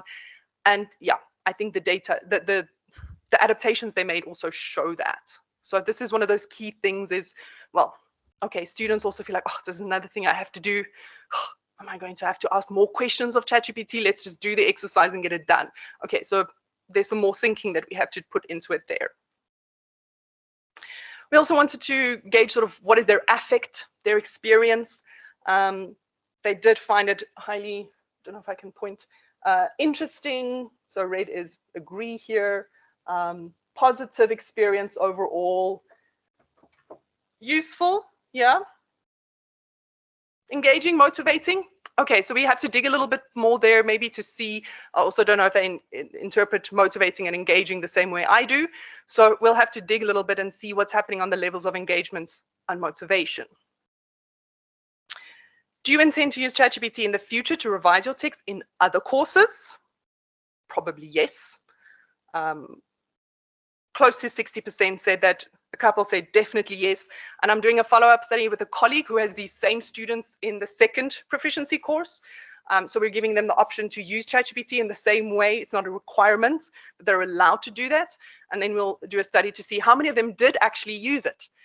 And depending on how many used it, we'll see if we can see a difference in text quality for those who used it versus those who didn't, or what kind of differences do we see in those two text types. Should we use it again next year? Seems like they say yes, which I'm a little bit surprised about.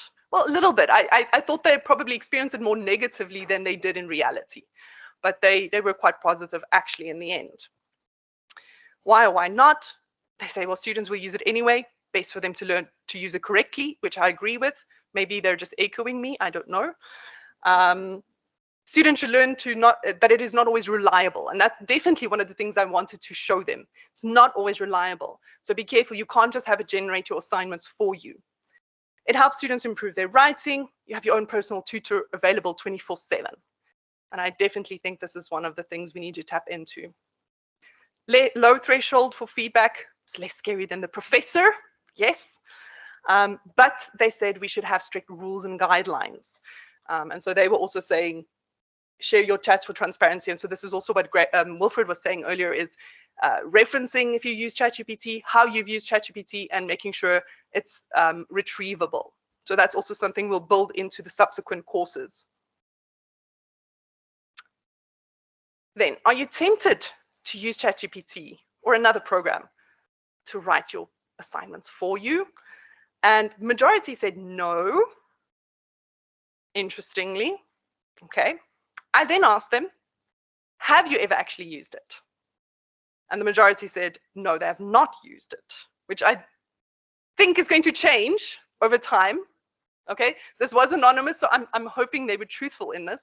I do think this may change over time, but it may also not. I think some of our fears about students using it to cheat may be a little bit exaggerated. I think that's my opinion. You're welcome to differ from me. I have no problem with that. But I asked them, okay, so why not? And they said, those who said no, they say it's dishonest. You risk failing, so that's the extrinsic motivation. It's unreliable and inaccurate. Yes, great. It cannot write with the soul of a human. Okay, you have to keep in mind these are students of the arts, so you have to have soul when you write. They say it's obvious we're not written by students. Yes, because I told them that. I know what students write like, and none of you write like ChatGPT. So if you write with ChatGPT, I will know. Okay. And they say, I will not learn anything and I want to improve my writing skills. Well, they say that, right? But when it comes down to it, those who say they have used it, interestingly, they say they use it more to get inspiration, so that it's not necessarily that they use it to write the whole thing for them. Typically, they ask it for a draft and then they kind of start to rewrite it. So they say they rewrite up to about 80% of it. Not sure how true that is. And then they say, tempted, yes, but I would not do it because I would not feel good about myself. That's a very nice thing to say. And yes, because I did not understand the assignments and I did not have time to do it myself. So they like to procrastinate. So, okay, yeah, I think that's probably going to be one of the top reasons why students are going to be cheating. So that's a different kind of problem, I think. And then I asked them, do you believe that others, are likely to use ChatGPT? And then they were a little bit more critical, I think. So the majority you can see here on the right-hand side, somewhat agree to agree and strongly disagree. And when I asked them why not, they say it's easy and fast. Students procrastinate, become more lazy. They're very critical of their peers. So, and they say we have such a heavy workload and we lack motivation and energy often. Yeah, shame. And then some students are not educated on its limitations, the fact that it hallucinates. Students will use it, but perhaps not to write the entire text for them. And so this is the same thing we saw in the previous open-ended response. The same thing, that they're going to use it, but perhaps not 100% of its output. It will cause them to fail. And I think this is where we're, as educators, interested, is how do we make sure we can make them fail if they use ChatGPT, or how can we catch them, is what I hear many people ask, is how can is AI detection reliable? Not completely, no.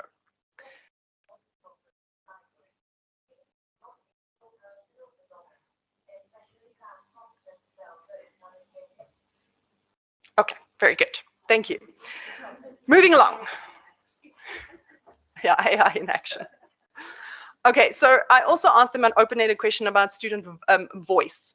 So what do you think is the impact of AI on their voice as budding writers, as it were? And so what really emerged very strongly, I'm not going to go to all the data for it, but what really emerged very strongly is this tension between, on the one hand, they really see the potential for it, that they can leverage it to help them become better writers, but also it impedes their creativity and originality, which I think is something that is not new. So I'm basically just repeating what other people have also said. But it means that this is consistent across contexts. All students across the world are sort of grappling with these issues.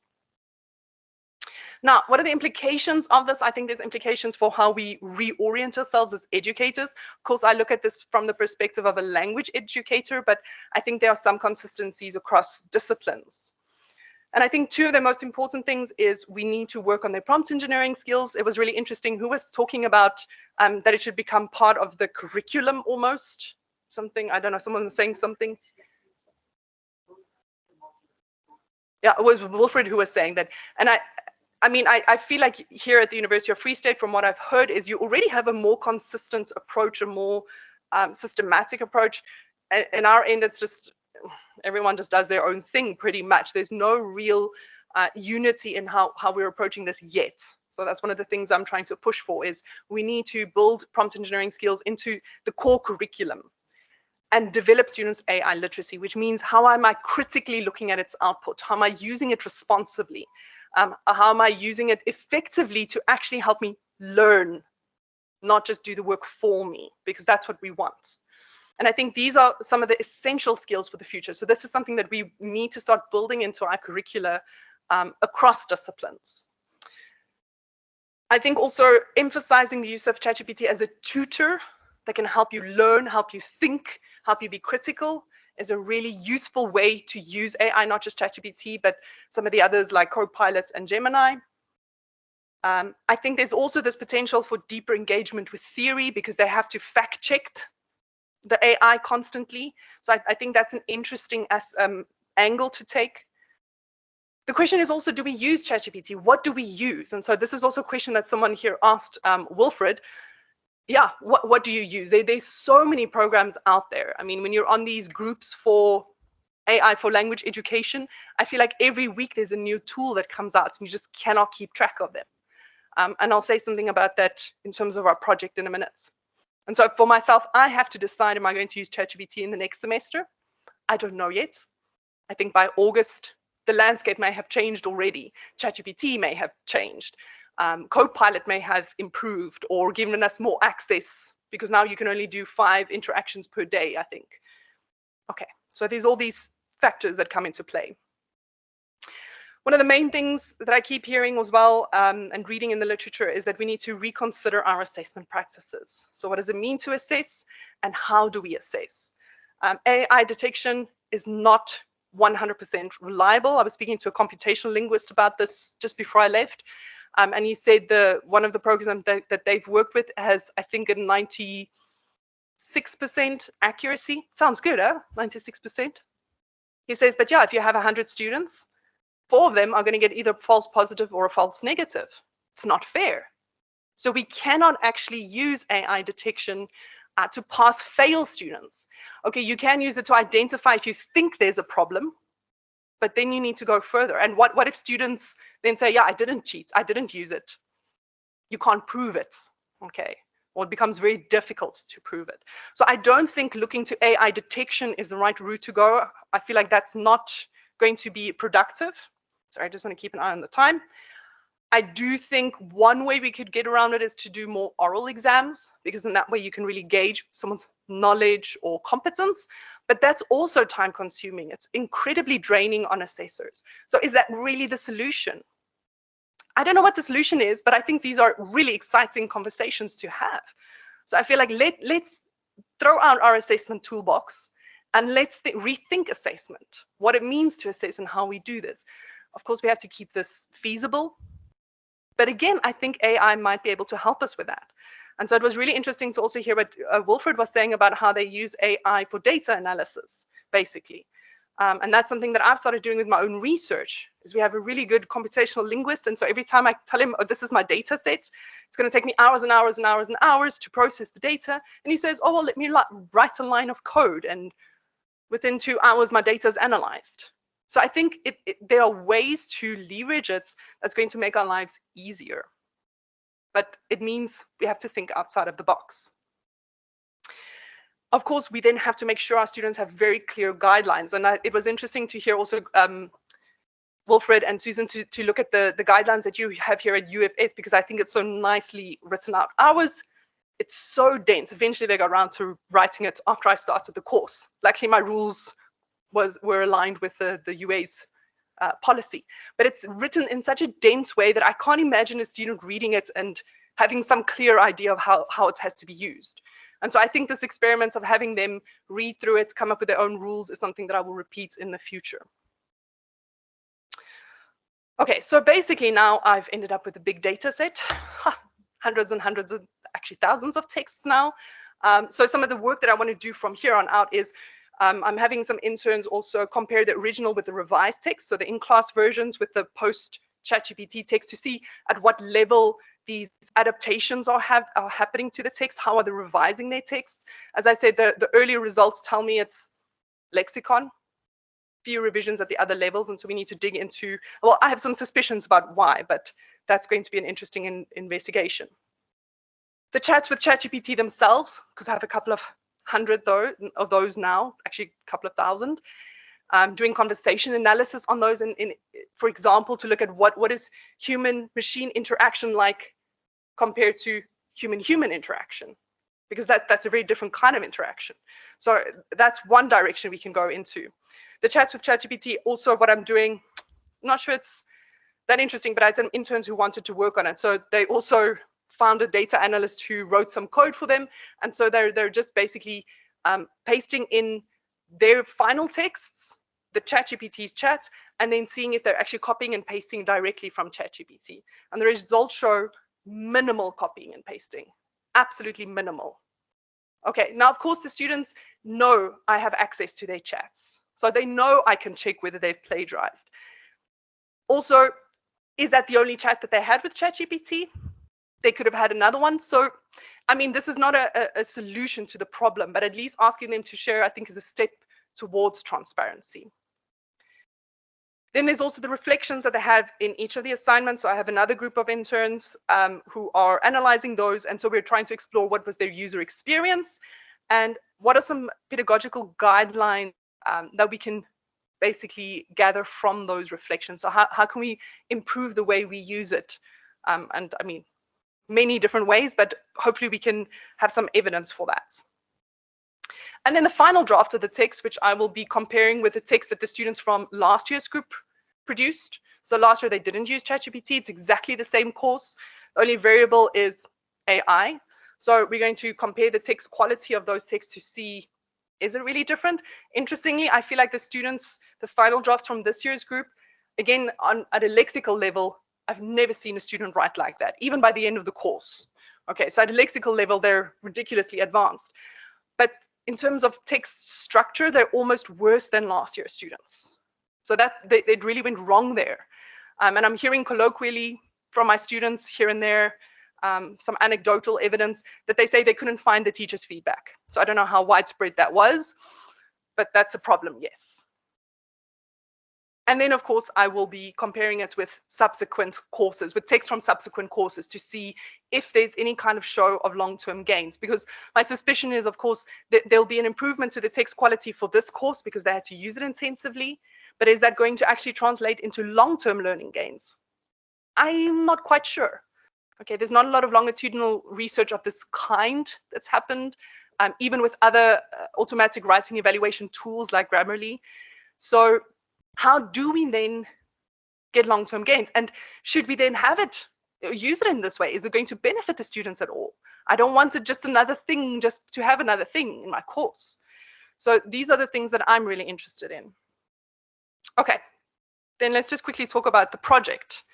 So the AI Write project is very much related to. So once I started doing this experiment, some colleagues of mine at the University of Antwerp had said, well, we actually just got this project. Please come and work with us because this is absolutely my cup of tea. And so the purpose of this project, as I said, is basically to develop an open educational resource to support the integration of technology, especially AI-based tools, into university writing curricula. Specifically for academic purposes is what we're interested in, but we're looking at it sort of at writing in general. And so we've just completed our literature review. I think we have 214 articles that we've reviewed, and we're looking into issues of ethics and integrity, impact and learning outcomes, specifically sort of typical pedagogical practices and recommendations, students' attitudes, experiences, educators as well. That's sort of what the data is that I just showed you. We're also doing a tools review because if we want to build a suite of tools for people to use, which tools? Okay, so we're reviewing tools. We have the niche tools. So Willfred also mentioned Perplexity, Argumate, Grammarly. So there's some of these tools that are very specifically built for a specific aspect of the writing process. But we're also doing the generative AI tools, so specifically ChatGPT, Gemini, and Copilots. And we're trying to sort of compare them to see how they function based for different purposes for our context specifically. And my take on it is these things change so quickly. They develop, they die, new ones are born constantly. So I would rather go for developing this framework for how do you select the right tool for your purposes. So that's what I'm working towards. As I said, we're working on a publication for that. Other way. And then the questionnaire, which is on the use of AI tools for writing instruction across Europe. I see there's also some people from the States and from South Africa who've also responded. So it's ended up going broader than just Europe. And so we're just asking them, are you using AI tools? So I quickly looked this morning, the questionnaire is still open, but very briefly, I'm going to show you some of the results. Yes, 53% of them are using AI-based tools, whatever that means. Typically ChatGPT, but also Grammarly and DeepL. DeepL is translation, for those of you who don't know. So those are the ones that seem to be coming to the fore most often. Why not? If they're not using it, they don't know which one to use, which I think is the common question that people have, is which one do I pick? I don't know how to use it, and I don't trust them. So I'm also curious to hear what Gray has to say, because I think he will talk more to the ethical aspects of it. And then what are the top 5 technologies you would like to learn to use? And so just the top 3 here is text generation, so generative AI, ChatGPT apps, automated feedback on student writing. Yes, I recognize that problem. And then how do I find and manage academic sources? And there are some fantastic tools right now that help you do that. So future research topics, AI and multilingualism. I'm a little bit concerned about Susan, were you talking about the colonization? We're being colonized, or Wilfred was saying that? Yeah, are we being colonized by AI again? Is English just going to become the new dominant language all over again? What kind of English? Probably predominantly American, because that's what the LLMs are trained on. How do we then still promote multilingualism? How do we protect smaller languages? So that's what I'm interested in.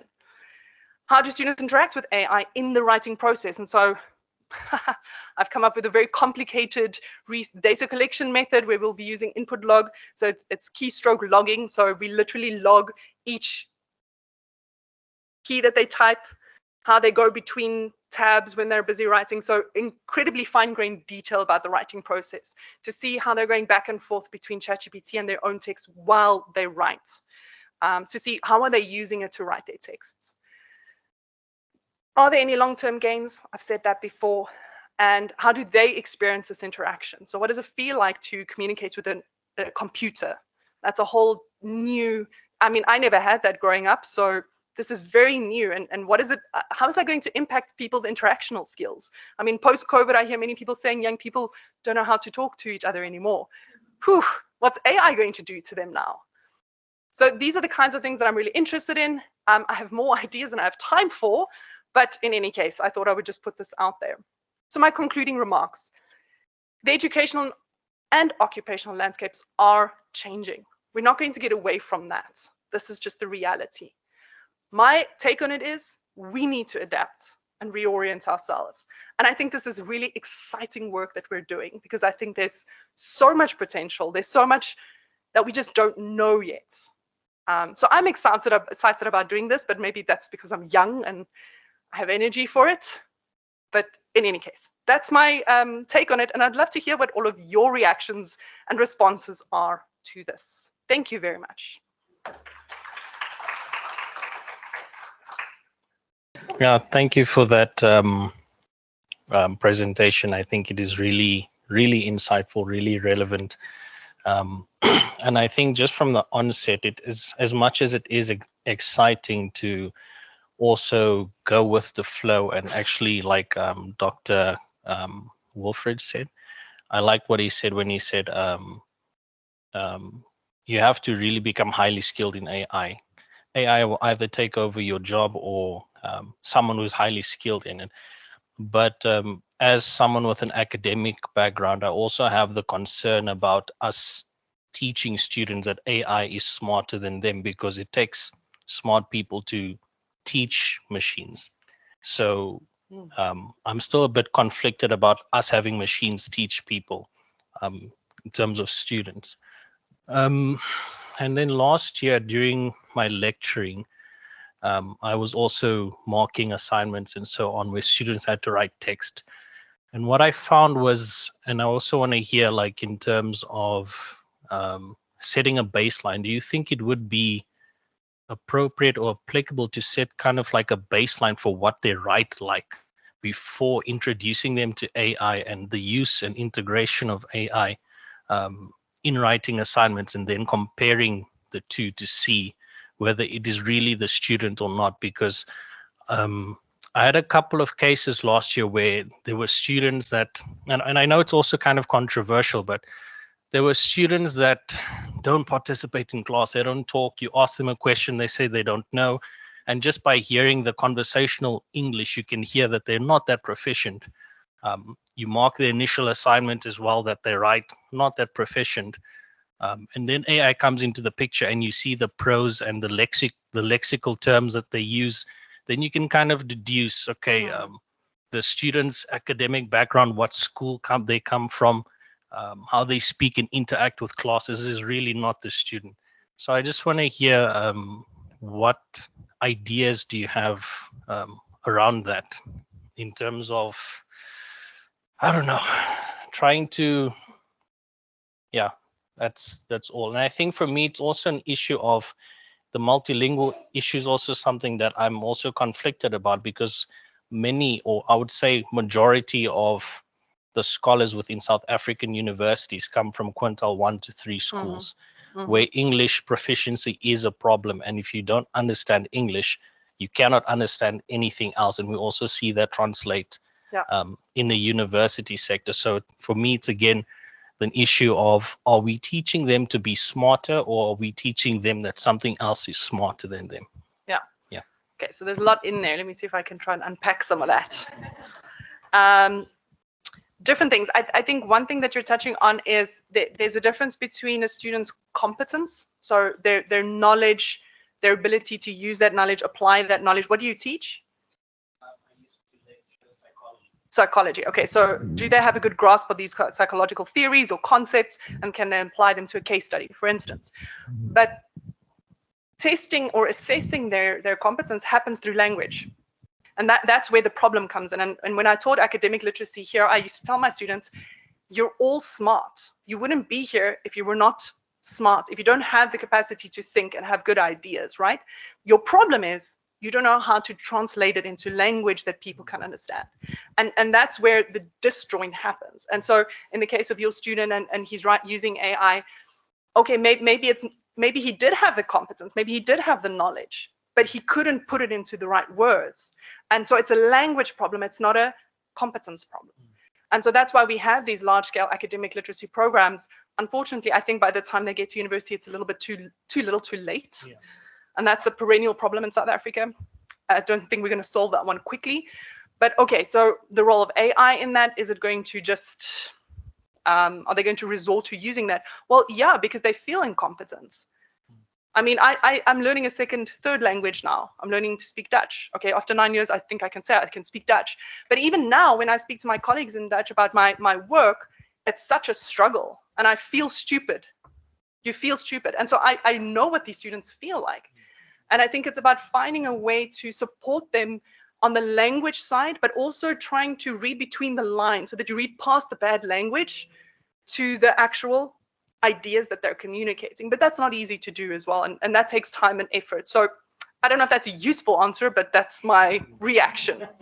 Okay, and I think in terms of are we teaching students that AI is smarter than? No, because AI isn't necessarily smarter than them. It's got greater computing power, so it can think and process information much more quickly than them, but they still have to check it. And what's interesting from my data, I didn't show that now, but especially in my second year group, they were incredibly critical of AI, of ChatGPT. And they kept saying, oh, it's just stupid, and it's this and it's that, and it doesn't give me the right answers. Okay, they're the ones that didn't give it the right input. But they're very aware of its shortcomings. And that was part of why I did what I did, is I wanted to show them it's not as smart as you think it is. So it is about teaching them what are the limitations of this tool, And I think what in my students' case, teaching them they can write with soul. ChatGPT can't. It cannot create something new. So yeah, I don't know. I think this is an ongoing conversation. So thank you for that. Just to add on, I forgot to, sorry, just to add on, I think I also just forgot to add in the aspect of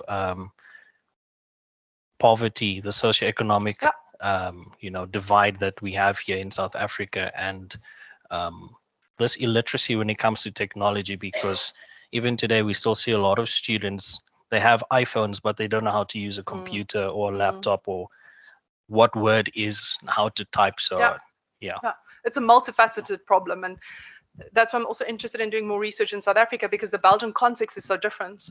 They like to complain, but they have nothing to complain about, in my opinion, because they have it all, really.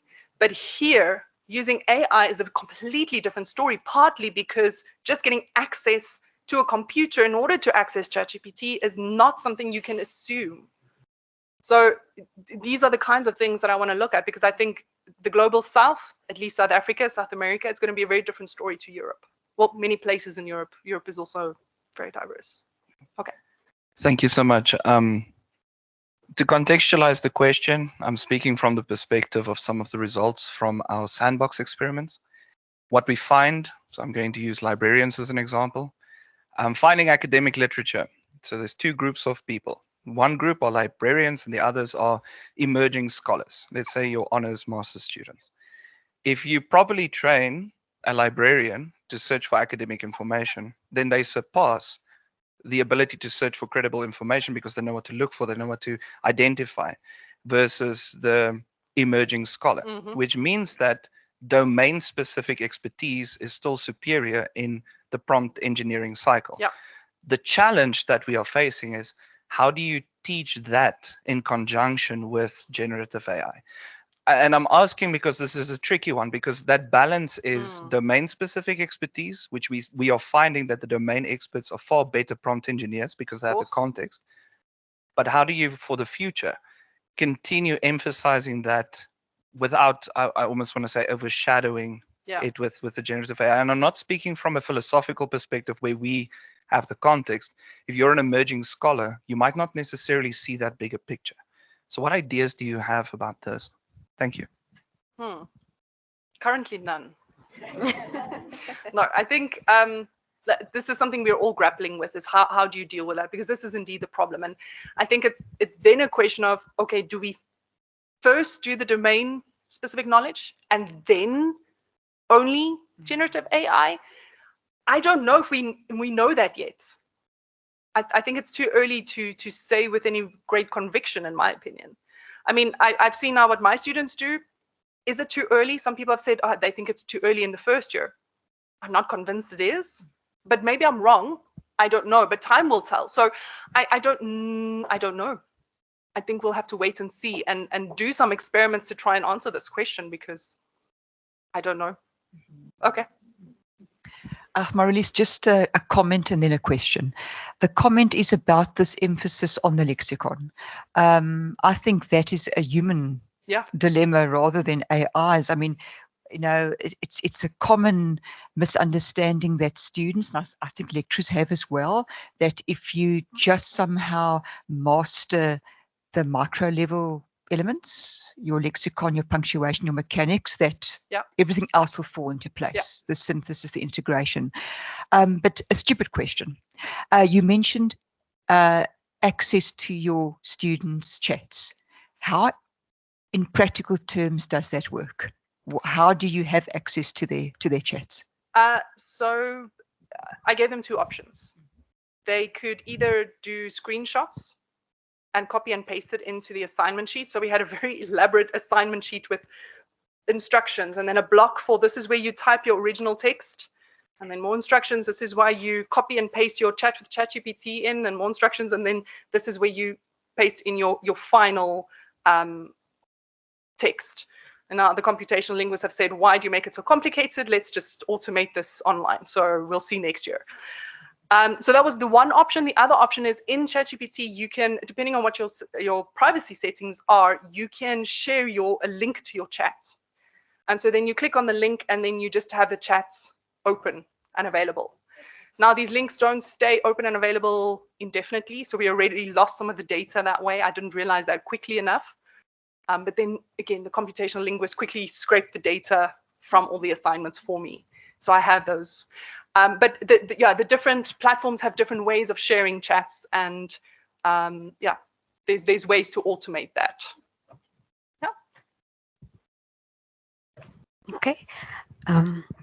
Last question, and then we are going to check online. Thank you. Currently, we are doing research on AI, mainly focusing on the opportunities presented by AI on teaching and learning. So hearing this, I'm kind of like, now this study kind of looked like repetitive, or it seems like there are so many people doing this. Yeah, absolutely. But we are using UFS as a case study, focusing on the perspective of the students, the faculty members, and as to, so my thinking of this is that a person with a problem also has a solution to it. So we are scared maybe at a perspective of lecturers and so forth, but based on the questionnaires that these learners are or the students are completing, they are able to identify where the problem is, and they're also coming up with a solution. And one of the interesting comment that I read is that they feel like the university is kind of restricting them to participate in an outside world, because other learners from other countries are tapping into this much faster than they are. So they are feeling like they are being left behind. So I wanted to know, from your view, coming from another country, how can you compare between the country that you're coming from and the country that and our country here in South Africa, as to what is there a huge gap? Are we really that left behind, or is it the same? No, I would say not. I mean, there's many institutions in Europe that have forbidden the use of ChatGPT or AI, generative AI. So it's not that all over Europe people are doing this and every professor is doing this. I'm one of the few people at my institutions that have started integrating AI into their courses. We've now had a round of showcases, and I think they struggled to find people who could illustrate the use of or integration of AI into their courses, because no one's doing it yet, because everyone's waiting to see what is everyone else doing. So no, I don't think as South Africa you have to feel like you're being left behind. But I do think in South Africa there's a unique opportunity to innovate and to find your own solutions. I would say don't look to the European context or the American context for your solutions. Yes, look at what they're doing, but your context is different. Your students are different. Okay, some problems are going to be the same, but I think there's amazing innovative energy in South Africa that I don't see in Europe. So I'm very curious to see what's going to come out of South Africa in the next couple of years, because I think you're going to find solutions to problems. You have a different set of problems sometimes, so your solutions are also going to be different. So I think just go for it, and as much as you can, encourage people. And sorry, you were talking earlier, what you were saying as well about now I lost my train of thought. Well, the point is, start, if you want to get people engaged in AI, if you want to get them to buy in, ask them what's your biggest problem as a lecturer, and then help them discover how AI can potentially solve that problem, because that's where the most buy-in comes from in my experience. So in your sandbox experiments, start from a problem and then work towards solution. That might be one option.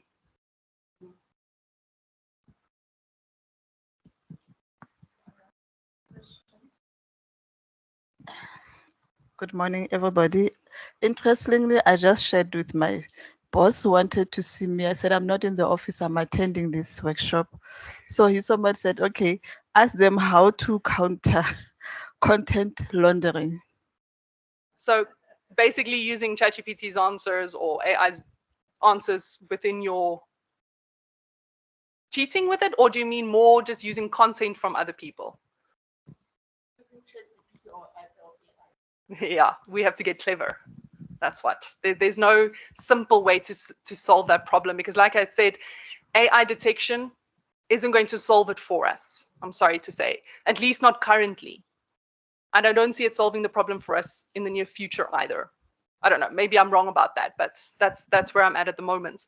I think we have to, as I said, learn to assess in different ways and learn to think about how we do teaching and learning in a different ways. That's going to be solve the problem, because you want students to learn something. How do you make them learn that something? How do you assess whether they've learned that something? We need to rethink that whole process, I think, in light of what AI can do. So I don't have easy, quick solutions to that, but I think it's a good conversation to have.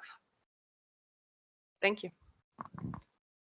Can I maybe just make a comment on the content laundering? I don't know if somebody here said it to me the other day, but about students washing assignments, where they put it through several tools and then ask the tools as well to add errors. Yeah. So I don't know if that's what he's referring to, maybe. Yeah. Assessing in a different way is going to be the solution to that, I think. But that's a nice metaphor. Thank you very much for your presentation, Dr. Pretorius. It was quite interesting to see a lot of things that you are already focusing on that we already implement at our university as well. And there's definitely a scope for collaboration on some of the issues that you've raised. My question is with regards to the students and their, for a better word, lack of inquisitiveness when they are using generative outputs, and also when they are drafting their assignments.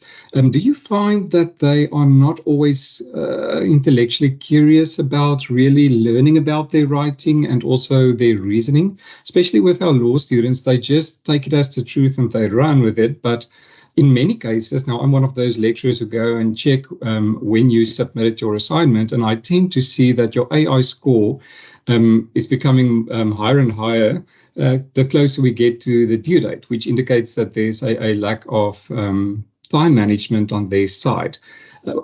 What do you think can we do to change this mindset and to really use AI as a supplementary tool to enhance their writing abilities and to enhance their reasoning?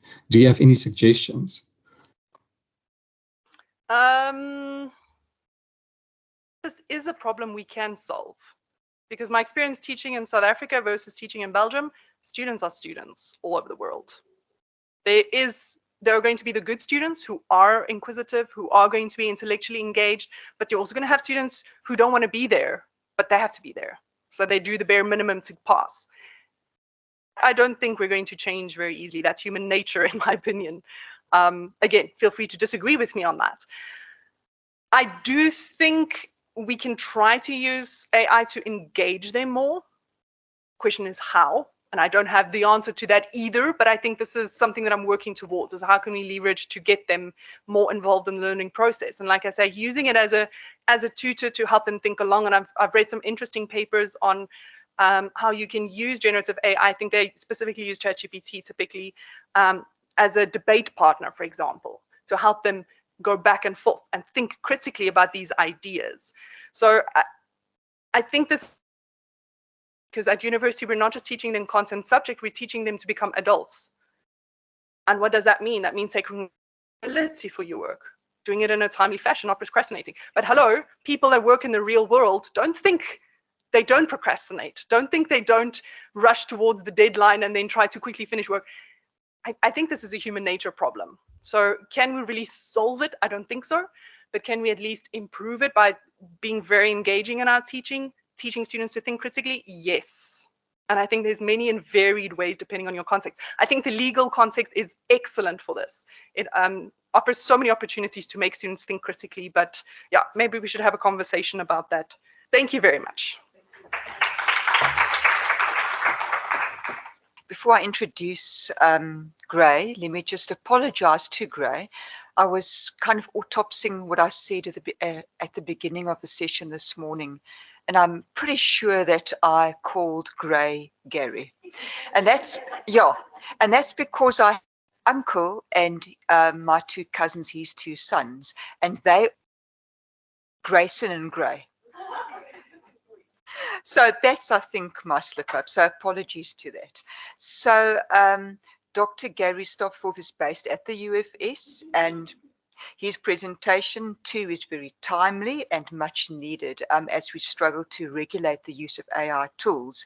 And I'm also mindful of what Wilfred said this morning about being early adopters. One of the challenges I think about being an early adopter is that we might be a bit reckless, not just to embrace the technology, but also to be perhaps overly adversarial or putative towards our students using these kinds of tools. I also think that the conflict that we feel about regulating these tools is evident in Grey's presentation title, which is the practicalities of AI skill development in higher education. Are we managing or controlling this crisis? So thank you very much. Over to you, Grey. Thank you very much for the introduction, Professor Susan. I also respond to Greg, Gregory, and Grace as well. So anything starting with a G, I typically respond to, so no worries at all with that. So welcome everyone in the room and everyone online. In this session, I will be focusing on the practicalities, specifically some of the legal practicalities of AI skills development in higher education, focusing on the question, are we really managing or controlling the crisis? My detail is available there. It's also available online. Please feel free to reach out if you have any questions relating to anything that I'm going to discuss in today's presentation. Just to give a bit of a background and context for this specific presentation, this forms part of some of the ongoing projects currently in the Faculty of Law, the one focusing on navigating the legal implications of digitalization in mercantile law. Now, in this specific context, we look at the future world of work. The first project focusing on digitalization in mercantile law, where the future world of works comes in. And then the second project we are busy with is advancing digital ethics in higher education. And there we focus specifically on generative AI. Now, just some of the deliverables that we already have in place. I'm currently at the conference here in Malmö, Sweden, where we are going to participate in a collaborative initiative for adopting ethical AI principles for law courses, and trying to get partners in place from South Africa and Sweden. We've presented at workshops. We have a draft guideline ready for both student and staff, which we are quite excited about. It's already served at various faculties, and we will continue to also get input from the centers. And then hopefully in the very near future, we will start with the policy approaches and ultimately co-creating learning programs. We have a draft proposal ready for an international collaborative grant, and we are encouraging other faculties within the UFS community and also the international and national partners to reach out if they would like to also participate in that, using this time for a little bit of advertisement. So for this research discussion, we are delving into the normal doctrinal type of research. So from a legal perspective, a black letter law perspective, in another word, a literature review, I aim to systematize, rectify and clarify the law relating to AI in higher education and specifically AI skills development by considering authoritative texts, primary and secondary sources, so your hard law on the one hand side, what we have in place, the legal framework, but also your soft law, which is not your binding law, but principles and standards that we can consider within this context of AI skills development. I take the approach and perspective of viewing higher education as your employer, so as your workplace, your employment sector. And with that in mind, I consider all of the workers, not only support, academic, institutional, but also your stakeholders, which includes your students and the purpose why we are in higher education. So with that in mind, I draw from international perspectives. So in the absence of any South African national perspective, which deals specifically on AI and which gives us clear guidelines in the educational context, we have to go outside of our borders to see what everyone else is doing. But I really appreciated Dr. Pretorius referring back to our unique South African perspective. We can't just blindly use what is being done in the global north and developed countries. We can learn from it, but we need to make it unique to fit our context in South Africa. And Professor Susan, I will try to remain optimistic about this, but we first need to get dirty to prepare the ground before we can plant the seeds and reap the rewards. So I'm first going to, unfortunately, have to consider some of the negative impacts of AI, not only generative AI, but the broader AI developments on the future world of work. Then I will single out the educational sector. We're going to look then at the role of the higher education in the AI skills development process, not only for staff, but also for students. And then we will only move to the managing and controlling of the crisis itself. So without further ado, let's continue with the definition. Before we get to the technicalities, I followed the OECD definition of an AI system. You will see that this is a much broader definition than just generative AI, so the normal chat GPT function as we know it. So this is a machine-based system that infers from input it receives and how to generate outputs. It takes the form of predictions, content, recommendations, and decisions that might influence both your physical and virtual environments. Now, in addition to that, you will see that it is a topic that typically encompasses the AI term, include categories of techniques such as machine learning and knowledge-based approaches, applications, natural language processes, speech recognition, only to name a few, not to reference the use of robotics and automated processes. So it's much larger than just generative AI software. And this is something we must keep in mind with the future world of work, because we are training students to participate in a very uncertain future. When I was studying my master's degree too many years ago, I remember that my professor told me that he is preparing us for something that he does not know will exist. And that is the harsh reality. So we can develop their skills and we can train them to the best of our abilities, but ultimately it will be for a very uncertain future. Now, keeping that in mind, in terms of what we can expect, we are facing challenges again, and this is now where we get dirty. So with each new technological wave and progress, it intensifies this debate of automation and job security. Current debates on AI and job recall those that we've heard in the 90s with the introduction of the moving assembly line when mechanization first started. And this was again reiterated in the 1950s and 60s again when the computer came into play. So while we have been somewhat on alienation of technology can bring, and some of the examples that we've seen in the past, debates again have recentered around two opposing type of viewpoints. So on the one hand side, you have your optimists, and they view technology as something that can relieve workers from their manual labor, and they can actually focus on some of the aspects that are more important. And on the other side, we have the pessimists, which raises various concerns about the imminent threats of jobs, as well as the risk of mass unemployment and displacement. And this was also seen from some of the comments that we received from the room.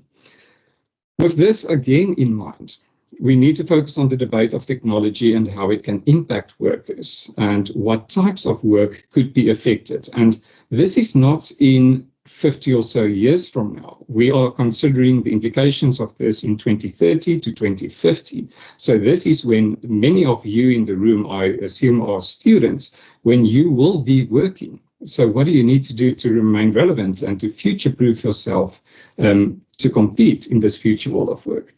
So while the advances of technology in the early and mid and late 1900s were primarily focused on manual workers, the issue that we are really grappling now in this from the 2010s, and especially now with ChatGPT coming into play again and with the advancements of machine learning, we need to rethink what we are doing in terms of a system and computers performing non-routine tasks, cognitive tasks, and also the potential impact it could have on various white-collar workers. Now, these are usually your office type of workers, your lawyers, your teachers, and your professional workers. So it's not only manual workers that have been replaced. We've seen that happen in the past 10 to 20 years. Think of all the retrenchment processes that you've seen on the news just in the past, let's say, 10 years. Imagine the same could happen in the white-collar sector. Now, just again emphasizing on going through the dirty part of it. In addition, the technological advancements have occurred in the context of a much stronger interconnectedness. We've seen a lot of globalization taking place, so it's a whole new ballgame, and we don't have a clear-cut answer on how we can avoid this. But we can also not sit back and wait for it to resolve itself. So despite the developments, we need to focus on how we can upskill your specific worker, the potential future worker in your discipline, and also how you can harness the technology to ensure that they remain relevant in the future world of work. Okay, so that's now for the dirty part before we get to the South Africa specific situation. As I've mentioned, we will consider some of the ILO perspectives, the international perspectives, together with the work that's done by the UN and UNESCO as well. Firstly, starting with the IL report from 2023, where they indicated that AI, and again, within the broader definition of AI, not only generative AI, could have an impact on the future world of work, where 10 to 13% of the jobs worldwide could be augmented, meaning they can be adapted and changed and transformed. So not necessarily you will be jobless. It's just that you need to change the way you work. The first jobs to use this AI technology will potentially be in the forms of your delivery drivers, your managers, distribution sectors, operators, service providers, your sales workers, waiters, architects, teachers, musicians. Some of the examples, for example, is where you have machines in place where there used to be a human, from ordering your food to actually booking into an hotel. There are so many hotels now that you don't even need to talk to a human, and that is quite concerning because for every machine that's standing there, it replaced a human. And you need to ask a question, how can you upskill that person to not to be replaced in the future? In addition to that, this 2023 ILO report also noted that 427 million jobs, which is roughly 13% of the jobs worldwide, could change because of artificial intelligence, and again, in the very, very near future. Interestingly, the potential of augmentation is nearly equal across all countries, which is something that is quite good news to South Africa as a developing countries, because this suggests that with the right policies in place, this new wave of technological transformation could offer important benefits for our developing countries as well. And I know Dr. Pretorius also noted this in her presentation, where we might think that the global north and the developed countries already have answers in place, but we are still quite in the running when developing the policies and approaches and the research on AI and putting it in place in our specific South African context. Okay, so we've seen some of the ILO perspectives. As I've already mentioned, the hard law does not necessarily give us an answer. We have on a national level no legislation in place that specifically deals with artificial intelligence. There are piecemeal examples, which I will elaborate later on. So in the first part of the slides, we will first summarize the soft law. So the non-binding international instruments, standards, and policies. And then we're going to focus on the South African position, starting off with the ILO. It is just something that you should note when we focus on the ILO. They've also collaborated with UNESCO together with the United Nations, as well as the European Union on various of their projects. So it is type of a collective answer from an international perspective. We're only drawing from the ILO, the International Labour Organization, since I've focused on the higher education as an employment sector for purposes of this presentation. First, in terms of the ILO, we are a member state to the International Labour Organization, so we are bound by any of the international conventions that our country ratified. So we've signed it, we've accepted it, and it means that we must give effect to it in our national legal system. So that's the importance of the interplay with the ILO. Now, Just to single out one very important and very recent ILO declaration is the ILO Centenary Declaration on the Future of Work, which was adopted in 2019.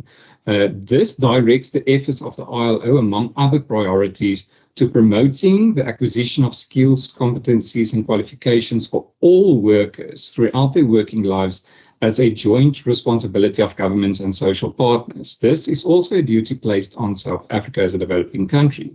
So to address this challenge, this declaration calls for ILO member states to strengthen their capacities of all people to benefit from the opportunities of changing world of work and to advocate for effective lifelong learning and quality education for all. It's quite an ambitious statement to make, especially given some of the realities we face in South Africa. But nevertheless, it is important to keep this in mind because it is a clear commitment to quality education and quality skills development to achieve decent work, something that we all aspire to in the future. This declaration also raises two very important challenges for education and specifically higher education.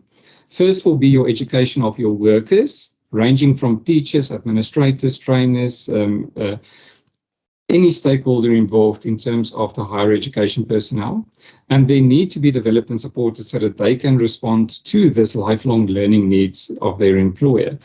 But in addition to that, we must also consider the impact that this has on how we develop our student skills as well. A new generation of educational workers will need a lot of support. And as the Global Commission on the Future of Work already stated as well, there must be a universal entitlement to lifelong learning that enables people to acquire these skills. And this will require reskilling, upskilling, and skilling of the workforce. Of course, within this context, lifelong learning encompasses formal and informal learning from early childhood and basic education. So this responsibility does not solely rely on the shoulders of higher education. We need to align the education as a general from basic to higher education to ensure that we are advancing these initiatives from the ILO, again within the skills development framework. It also links well with the Sustainable Development Goals, where they recognize the importance of increasing the supply of qualified teachers and trainers. This includes educators at higher education level. The fact applies to the higher education, where we need to respond to the rapid developments of technology, the rapid developments of AI, and of course, safe-proofing both yourself as a worker and your student for a very uncertain future world of work. Turning to our South African position, there's a very interesting, for those who would like to go and read up on it, a NETLAC report on the future world of work and the situation in South Africa. Now, this report was already published in 2019, but it makes some very relevant statements on where we find ourselves today. In terms of the NETLAC report, it asserts that to become and remain relevant, workers will need a high quality education that integrates general knowledge from both the arts and sciences with emerging technology. So in essence, and at minimum, a multidisciplinary approach. You cannot only focus on your own discipline, and you need to enhance your technological skill sets as well. But if you consider this from another perspective, it also calls for interdisciplinary research and interdisciplinary programs where you really get into the complexities on how they are influencing each other and not focusing on your discipline in a silo. So the competencies in creativity, tolerance, and appreciation of diversity and social skills will also form part of a high-quality system. The interaction between your humans and technology is crucial, as improvements in productivity are achieved by combining both the advantages of technology as well as humans. And these will be the focus of a skilled future labor force. So these thoughts are particularly relevant for most African countries where the skill sets that drive the global competitive are often neglected, especially due to the various constraints that we face. access to technology, access to the internet, and access, of course, to opportunities. Continuing this post-COVID trend, it shows that consistently high level of unemployment that we are currently continuing battling in South Africa, it's almost chronic, is indicative of this type of deficit. In essence, the demand for jobs by far exceeds the supply thereof, reflecting a very systematic inability in our South African labour framework to provide enough employment opportunities for a rapidly growing labour force. Of course, linked to this, the impact of AI in the current job profile could see a perfect storm if our graduate skills are not aligned with what the world of work needs. Moreover, notwithstanding our strong constitutional development, or constitutional democracy rather, we remain, and unfortunately it's a title that we do not need, but we remain one of the most unequal countries in the world. In essence, this means that the skills requirements in the market are not being met by the millions of people available to work in our country. And we need to reconsider our approach to this. This is a crucial fact that to keep in mind, given the opportunities for our youth, and trying to decreasing their numbers in terms of unemployment. But also, as the numbers decrease in the global north, we can skill our youth to also be competitive on a global scale, and not only within the country. This is something we should not lose sight of. Considering all of this, the report also states that the development of strong and appropriate skills base is crucial in any strategy to reduce unemployment. This reiterates what was said by the previous two presenters, that we must have a type of a plan and a strategy in place for countering the adverse effects of AI. And to do so, and to this end, it must be appropriate for the higher education sector, first of all, and also secondly, within the context of AI skills development, it must be best suited to ensure that we are developing all members of staff, depending on your job profile and the specific duties that you perform, but also that you are informed to assist your students as well, and that you're not just using tools for the sake of it, but actually that it falls an integral part of your teaching and learning practices. Just to sum up some of the NETLAC report's other highlights, it's also focused on the 4IR, so it made various recommendations on multiple sectors. For purposes of this presentation, I will only single out the educational sector. So it noted there that by 2030, the majority of the world's population consists of middle class, which will be 90% of the new entrants in the global middle class. And in addition to that, it stated that AI and technology in general will definitely have a significant impact on education, as well as the way in which we teach and also the way in which students learn. Now, considering this, you can think about your own discipline and your own modules with all of the issues that we faced in the past 2 years since the emergence of generative AI. And that's only one small aspect of the broader AI implication. Now, singling out some of the parts in the report, this was the roles and activities that they expected to decrease in 2019. And there you can see the passive form of teaching is something that falls out. Proofreaders playing a minimal role, and this linking back to some of the previous presentations, the printing of specific material, the roles of office and administrative clerks and attendance controls, facility teaching and outdated skills and materials, and so on. Let's compare this to what they expected to increase in the future world of work. Here we see that designers of learning and mobile devices and mobile learning will play a bit larger role. Lecturers are more facilitators in learning, so they are not the source of all knowledge. We have coders in place. There will be blended learning designers, special needs education, as well as cross-disciplinary integrator of knowledge and not only specifically on your discipline. This more or less represents what we are seeing with our blended learning approach and the teaching and learning approach which we have at the University of the Free State. And I'm glad to actually report that we are in line with that expected in 2019.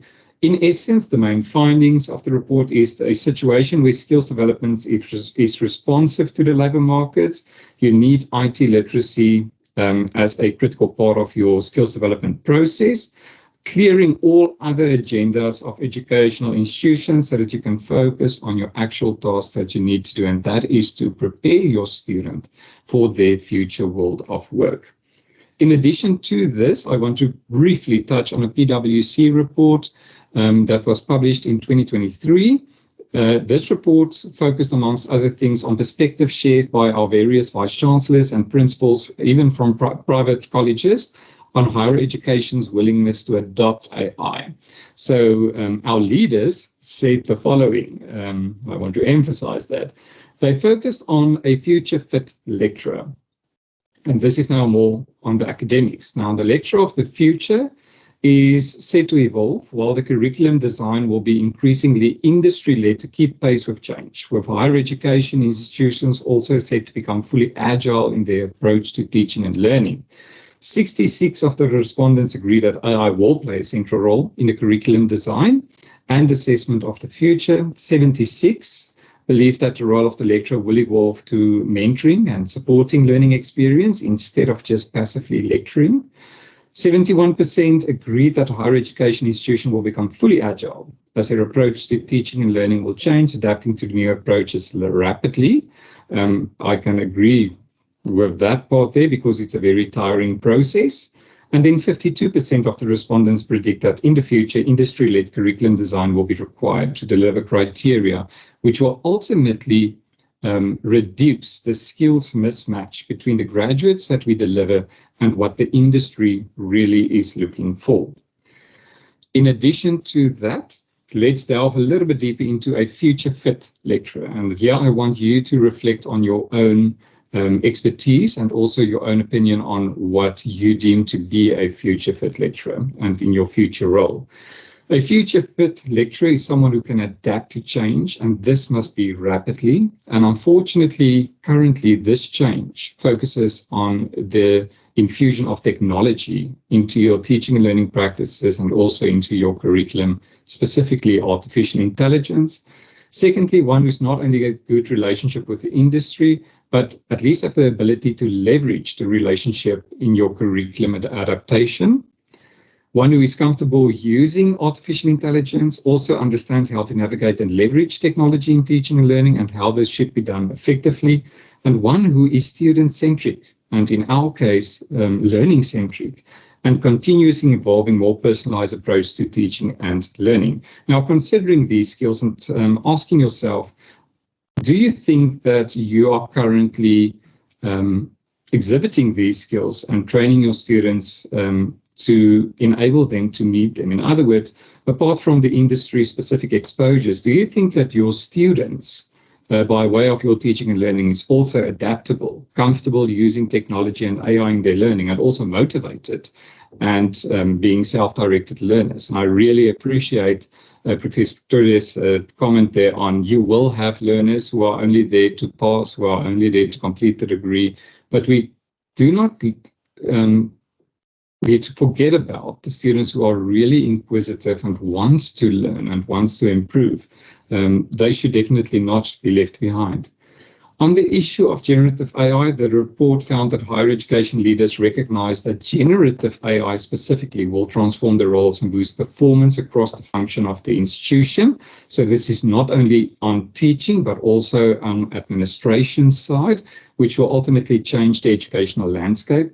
And as potential of transformative technology becomes clearer, our institution will find itself engaged in some critical discussions on the benefits and the challenges posed by AI. The key takeaway here is, as the world around us change, we need to change with it. We cannot stay behind, and we cannot passively wait for an answer to fall on our lap. So the traditional notions of educations are currently being challenged, and this is through the revolution that we are experiencing. A significant percentage, roughly 41% of all work activities are susceptible to automation.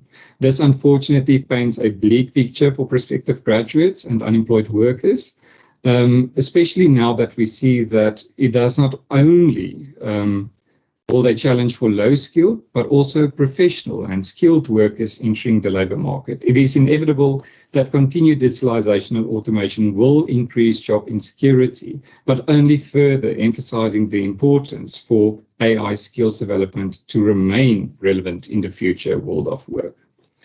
Right, let's move on to some of the positives that we do have. So to do this, I considered some of the regulatory and statutory measures that we have in place. And this is done to identify any of the prescribed approaches as part of the doctoral research that provides direction on AI skills development, and anything else that imposes a specific duty on higher education institutions specifically. Unfortunately, it seems that each institution is developing their own set of guidelines, their own policy and standards on AI use, in the absence of any overlapping or broad official or universal national strategy. From a law perspective, this is quite concerning because we do not have a specific single statute dealing with artificial intelligence. There are piecemeal provisions in acts that could apply to AI activities, and this includes some aspects relating to privacy, protection of personal information, some cyber crimes, and also some constitutional rights. However, none prescribes a structure or a framework for the issues in higher education as an employment sector specifically. More specifically, the skills development framework does not cater for AI skills. So although we do have some CETAs focusing on technology, we have still a lot of work and research to do on the AI front. So there are glimpses of hope, and this again is where the positives comes in. For example, the Department of Higher Education and Training and Innovation established alongside a World Economic Forum affiliated AI Center, which focuses on AI ethics and together with several other universities. I did take a look at what they are currently researching, and I feel that there is some room for development on a legal perspective as well. So for the most part, they do have specific research conducting on AI in teaching and learning aspects, AI in pedagogies, as well as ethics specifically. In addition to the research being done by the center, I think it was 3 or 4 weeks ago, the Department of Communication and Digital Technology released their roadmap of South Africa's approach and national plan on AI in the next 10 years or so.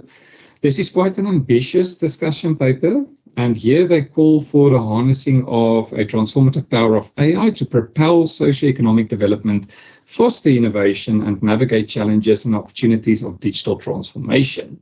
Again, I say that this is quite a very ambitious type of discussion document. Please go and read it when you have time. It's also interesting for me that they rely mainly on what is being done in the global north, although they do recognize that we need to fit it to our own South African context. What that is and how it should be done remains to be seen. But in terms of this draft discussion paper, I want to just briefly highlight some of the pillars that they've identified in drafting a national AI plan, which includes boosting AI in government, the economy, digital skills through research and development, and this includes the legal environment as well. AI public skilling courses and raising awareness, creating AI sandboxes for testing AI localized applications. So this aligns with what's currently being done here at our university. In addition, collaboration with academia and civil society to identify opportunities and advance society, steering more to the sustainable development goals, and also need to separate legislation or separate legislation that specifically deals on the legal consequences of AI in the field of technology. In addition to that, the plan calls on South Africa to take decisive steps to invest in human capital. So they are not forgetting about the human behind the technology. And this correlates with the ILO's Declaration on the Future of Work, where they call for a human-centered approach and also a human in command whenever you employ technology in your workplace. Together with that, a kill switch should you lose control of it. So in essence, they aim to create transparency on the skills that we need to develop and also help educational institutional plans to meet these demands. So we don't have nothing. It's just that we don't have a clear answer yet. In addition to this, as I've already mentioned, the plan really focuses on the global north. So they do reference the newly enacted European Union AI Act, which is the first of its kind. And I'm very interested in seeing how the different EU member states will respond to this. And in addition to that, the principles and standards that were established by UNESCO, OECD, as well as the United Nations. So now that we've considered the impact of AI and the future workforce, what do we need to do in the next 10 to 20 years in terms of what our students need? And we are moving also closer to the end of the presentation, just keeping in mind the time that I have there. How are we going to future-proof our graduates? Now, it bears repeating that generative AI impacts nearly every dimension of the labor market, especially considering your skills that you warrant for the future world of work, and the fact that the work that we are preparing you for may be automated or augmented in the near future. And unlike previous automations, we also noted that this extends now to the white-collar professions, so everyone leaving university with a degree. Currently, Stats SA already confirms that roughly 10% of graduates with degrees are currently unemployed, and a significant percentage of those who are in employment are not working in the sectors that they initially studied for. So again, focusing on this mismatch, what are we doing wrong and where do we need to improve and enhance the skills development so that they meet the needs of the industry? In addition to that, the Human Sciences Research Council indicated that this skills mismatch between what is taught and the industry must be reconsidered. It emphasized that it is critical to align our institutional curricula with the industry demands to ensure that there's a smooth transition from our graduates into the job market. And according to researchers, the mismatch between the market expectations and educational qualifications will hinder our graduates' employment prospects if we do not intervene. All right, now that is the murky water part, the getting dirty, the negative in terms of South Africa. Let's focus on what all of the reports propose we do. The new uses of technology accompany a shift away from a discipline-specific knowledge to a more conceptual understanding of a specific field. Like I've mentioned previously, not a core discipline type of approach, but more a multi or an interdisciplinary approach. This is also confirmed by the UNESCO reports that were studied over the past 3 decades. For example, they refer to durable and transferable skills have been proven to lead to lifelong learning and the ability of reskill much quicker. And this is seen from both those already employed and also students who have completed their studies. Students today will be expected to reskill at a very fast pace. And this means that they will have to have the skill set to learn new skills for the job that does not yet exist. So thus, arguably, most of the valuable skills and outcomes in higher degree education are developing an open mindset that can readily adapt to new challenges. And as the development of AI expands, the shift also needs to be accompanied by higher education institutions. And the first step must be training both staff and student on specific skills to improve their knowledge and competencies in AI. Now, these include some of the soft skills, which is creativity, your emotional intelligence, communication, your teamwork, problem solving, leadership, open-mindedness, and collaboration. And again, I would like to reference what we are already doing in terms of our graduate attributes. We've already addressed many of these skills in our course design. UNESCO also points out that it's also crucial to prioritize digital literacy and critical thinking, which excites me quite a lot, seeing that we already have a digital literacy graduate attribute, together with training opportunities for students.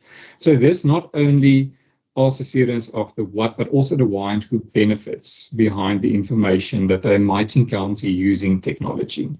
In addition, the 2020 study of the different AI ethics and instructional patterns in higher education, Garrett, Beard, and Fischler note that if AI education is in its infancy stage of the development, then AI ethics specifically in education is barely an embryo. And I think this is a very good example of what we find ourselves in. We do not know what the future might hold for AI ethics, but there are several research being conducted on it, and I hope to complete some of them very, very soon. So furthermore, it's important to consider the role of higher education in the training of the AI trainers themselves and developers of the future. The curriculum and content taught at higher education plays a pivotal role in shaping the future of the workers and the AI labor market. In terms of incorporating it, we need to incorporate comprehensive education on these subjects. Students can only develop a deeper understanding and potential of ethical challenges if the lecturer themselves or the educator themselves are already skilled at using technology. Without this in place, it would be the blind leading the blind, to really put it in a drastic way. Right. In addition to that, in terms of two surveys, which focuses on the central role of teachers in integrating AI technology, particularly rethinking assessment and the teaching upholding academic integrity. The UNESCO report also noted that many of the higher education responses to ChatGPT specifically point to the need of the training of the teachers, potentially requiring commitment of resources and time. I'm not sure about everyone in the room. I'm currently teaching 3 modules, and I grapple to balancing everything and also upskilling myself to remain relevant on this AI train. This calls for reinforcement by students who have called support for teachers and also how to use the AI tools responsibly. We must create opportunities for faculty, staff, and students as stakeholders at the higher education employment sector to discuss the impact of AI and also to co-construct the strategies to adapt and adopt to these developing times. So actively encouraging and considering incentivizing staff to invest in their ongoing professional development. And also one key area where AI guidance is necessary is on the field of academic integrity. So revitalizing the idea of academic integrity, similar to what we did with plagiarism, but bringing into play now generative AI tools and ethical conduct. I'm just going to go a bit faster for this last part. So boiling down to, are we controlling a crisis or are we managing? So in terms of a legal definition, you are controlling a crisis when we are reacting and focusing on the immediate response to limit the damage that it causes. So crisis control will involve implementing your strategy to contain a specific fallout or a crisis. It often requires a rapid decision making on a specific issue, allocating resources and coordination. On the other hand, if we are managing the crisis, we are considering proactive approaches to anticipate, prevent, and mitigate potential crises. So in this legal context, crisis management entails establishing policies, procedures, and protocols so that you can hopefully avoid the risks before they escalate into a crisis. I want to note that as a country, and especially given our context, I don't believe that we are yet in a crisis insofar as AI regulation is concerned in the higher educational sector. I think we really needed to consider enacting legislation quite sooner, especially given the time frame indicated in the discussion paper. They indicated there that by 2027, they will enact legislation on AI regulation, which I think is not attainable at this moment, especially that this is a election year.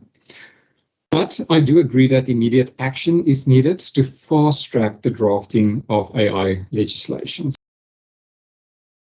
So currently we are still managing it. As far as the higher education sector is concerned, we are gradually moving closer to establishing best practices to mitigate the AI crisis. So there's simply not a one-size-fits-all solution to all of the potential dangers of AI in education, and this is the case not even on a global level. As for what we are doing at the UFS, we could be more vocal in our efforts to campaign for ethical AI conduct by emphasizing what we are already doing. So we are doing amazing work on the research of AI in several disciplines, as I think it should be celebrated. From upskilling and skilling and reskilling and de-skilling in some cases, some of our staff members, by way of the AI Wayfinder series, the innovative teaching and learning strategy workshops that we've seen co-hosted by the various centers, as well as the initiatives and projects relating to ethical AI conduct in academia. I've stated earlier that we are in the infancy stage of development insofar as AI is concerned. Now, that said, I strongly believe that taking a phased approach to dealing with AI issues is preferred. And with this in mind, let's consider the way forward and conclude this session. Higher education plays an important role in shaping a responsible development and deployment of AI technology, as it is essential to incorporate guidance on AI to address various aspects. And this includes aspects relating to academic integrity, research ethics, as well as the broader implication of AI on your work. By establishing our clear guidelines and policy, higher education can lead the way in ensuring that AI technologies are used ethically, transparently, and for the benefit of all stakeholders, leaving no human behind in the higher education sector.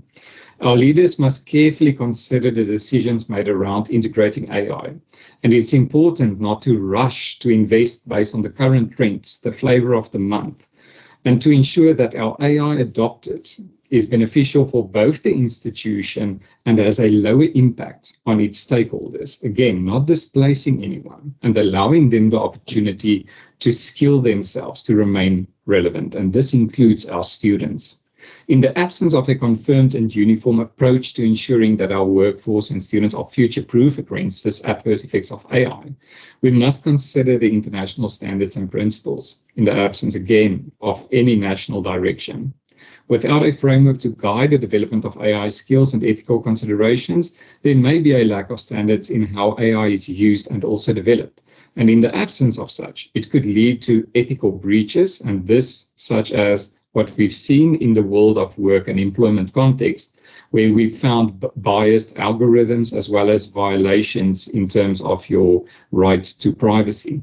Moreover, it could lead to increased job displacement and loss, both in terms of manual labor, but also in white-collar jobs. This is therefore the best roadmap that we must consider, informing our best approaches to establish our guidelines at an institutional level, awaiting for a national type of regulation.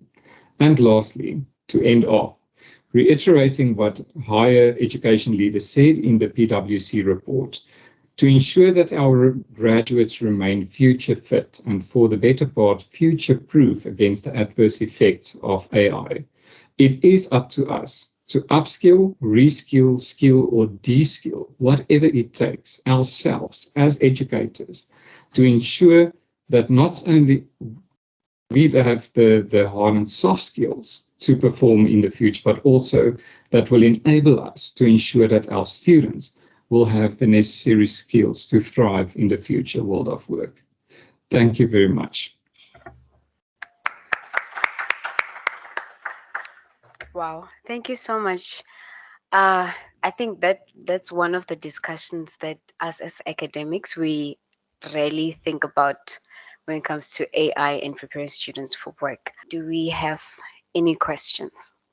I do. Thank you so much.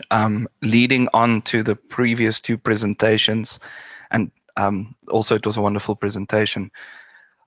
I hope my question comes across clearly. So in terms of policy development, one of the most difficult things that we're finding, because we're part of a much larger project that we work on together, is trying to find the right data to support the correct policy development. So at this point in time, we are doing a lot of work. We are realizing that change management is a huge problem. AI adoption is a huge problem. And all of these really have to do with the human experience in terms of transition. But the kinds of policies that you alluded to has to do with future proofing, has to do with proactively thinking about, the unintended consequences, if one may, of what may or may not come in a world where there's a much wider adoption of technologies that most people in this room, online and physically, don't even know about is being developed. Now, my question for yourself as a legal expert with that context, what type of data would you need to inform the types of policies that you're proactively thinking about? Thank you. Okay, so the types of policies, are we taking another question or can I respond to that one? No, you can respond to that one.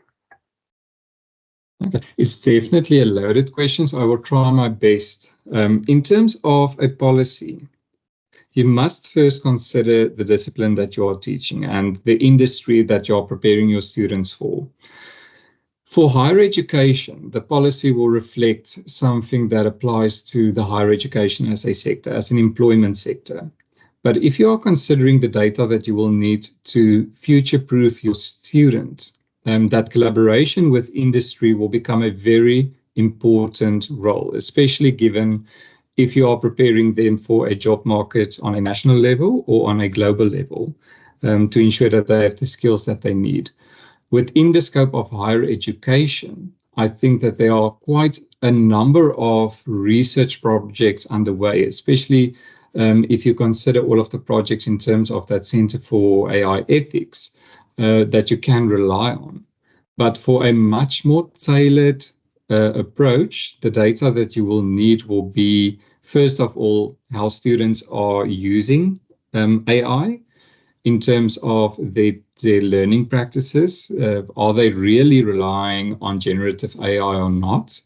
And secondly, there needs to be a research, a skills development research being done on the efficiency and the levels of skills that our staff, both academic and administrative, have to ensure that we are skilling them sufficiently in terms of the skills that they lack to use technology, to use AI, and so on. So first of all, on a university institutional level, we must determine the levels of skills that needs to be reskilled. And then from the student side, we must identify the specific aspects where they need training on and where they need assistance on and how they are actually using technology. I hope that answers your question. Thank you very much. It does. It did, however, touch on something I would just like a little bit of clarity on, and that is, so imagine so let's fast forward 2 years from now, we can answer these two questions. So we understand the gaps, we understand the skills and the lack of skill, and it would look different between institutions depending on the proximity that students have to certain tech centers, the digital divide, and a lot of these things. So different universities will have different, I would say, levels of adoption. And again, alluding to a question that was phrased earlier, my follow-up would then be, once these skills, the training gaps, all of these have been established, what would be the logical next step? I know this is a very much a future-oriented question, but I'm trying to think ahead 5 years from now, what is important? Thank you. Once you've identified all of the shortfalls, the next step would be getting the buy-in from staff, setting criteria for skills development to be done, and then a very rigorous training needs to be done by way of workshops, short courses, to ensure that your workforce are duly trained based on the data that you've collected in the 2 years. So after you've identified the deficits, the next part would be to actually address them and to have the training opportunities in place. Okay, we have the next question. Thank you very much. Thanks to all the very interesting presentations up until now. I'm just thinking about the almost like the disproportionate amount of training that gets put on students entering university spaces. They're here, ideally 3 years or 4 years, or like a short period of time, but there's very little focus up until now on what happens at school level, because there are some universal training and rules of engagement with digital devices, and even with ChatGPT, etc. Kids at schools are already using it, but everyone's been very quiet on what could also be done at that level, because I do think that one could already teach students before they come into university spaces about these very important digital skills and digital skill sets to build digital resilience, to build digital citizenship. And I do think it's got to not just be focused on what happens at the university, but also before students actually enter the university spaces. That's definitely a very valuable statement that you're making an opinion. The thing is with that, and I've seen some projects where universities played a very key role in assisting some of the schools within their region to train some of the scholars, especially in their later years, so before they reach university, on specific digital skills that they need to develop before entering universities. Now, I'm not sure of any of those projects that are led by the University of the Free State, but that is one example where a higher institution or a higher education institution could play a role in the immediate community for the students that will enter the university. I agree that they have a tall order on all of the skills development that they are encountered with in their first year due to the realities of the basic education and secondary education framework. Unfortunately, the inequality comes into play there, and the digital divide for students who have access to technology and access to the internet, where we have to basically, we can't even say upskill, but we need to skill our students to become just efficient on the level that is needed for them to perform well at university level. And I do not have a clear answer on what we need to do, but for some of them, it will definitely include some upskilling because they already have a basic skill set of technology and how to use technology and perhaps how to use it ethically. But for others, we need a training structure in place to skill them to be on the required level.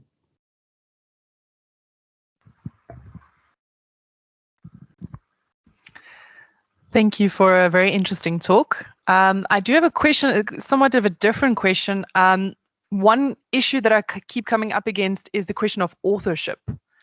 So if you're using, sorry,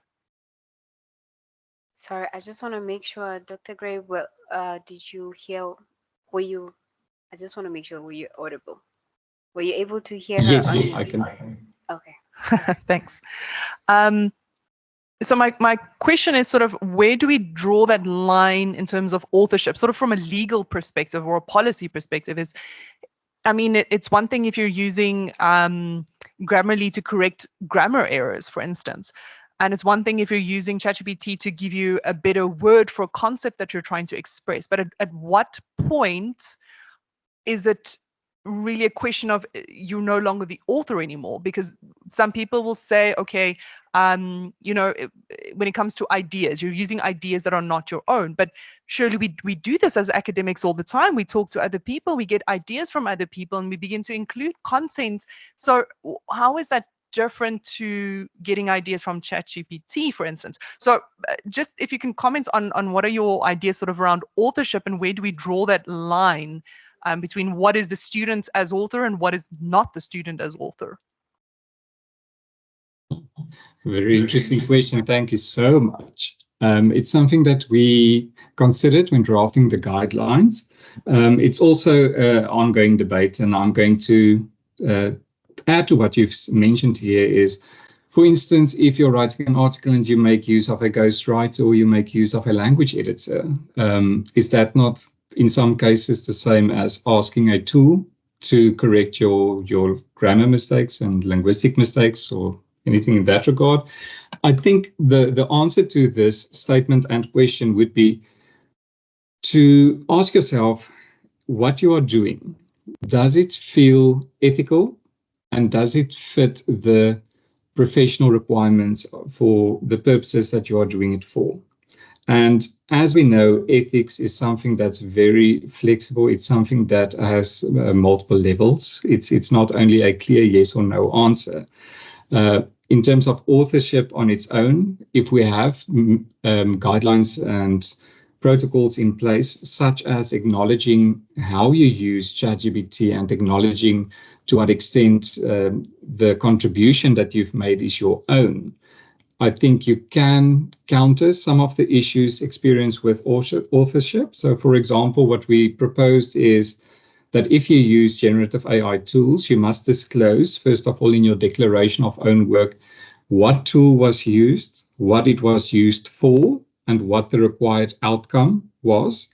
And in addition to that, and it's something that was also said in some of the previous presentations with reference to acknowledgement, there must be transparency. So you must provide the full and truthful, hopefully, prompt discussion, your thread with the generative AI tools, so that the individual who is actually checking if this is your own unique work can see by way of your prompts if you've instructed the tool to actually rewrite something on your behalf, or if it used your existing knowledge and your own contribution to only improve it. It is a very, very difficult question in terms of law, and there are currently developments underway in the fields of intellectual property, specifically patent law. But we have yet to see what the courts will decide on matters relating to intellectual property in the broader field.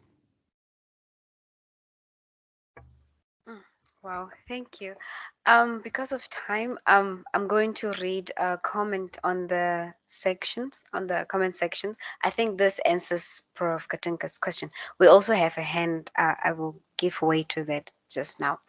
So, Dr. Lauren commented, she said that what we do have in place at the UFS to address the issues of equity and ensuring our students to have equitable chances at success in terms of digital skills required to be a successful at the university is the compulsory first year seminar, which is UFSS, where level 1 of the digital skills and competencies pathway is embedded into the module.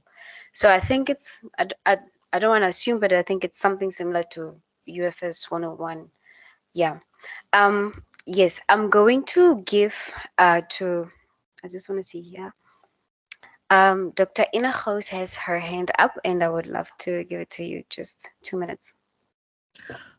Oh, thank you very much, Dr. Stopforth.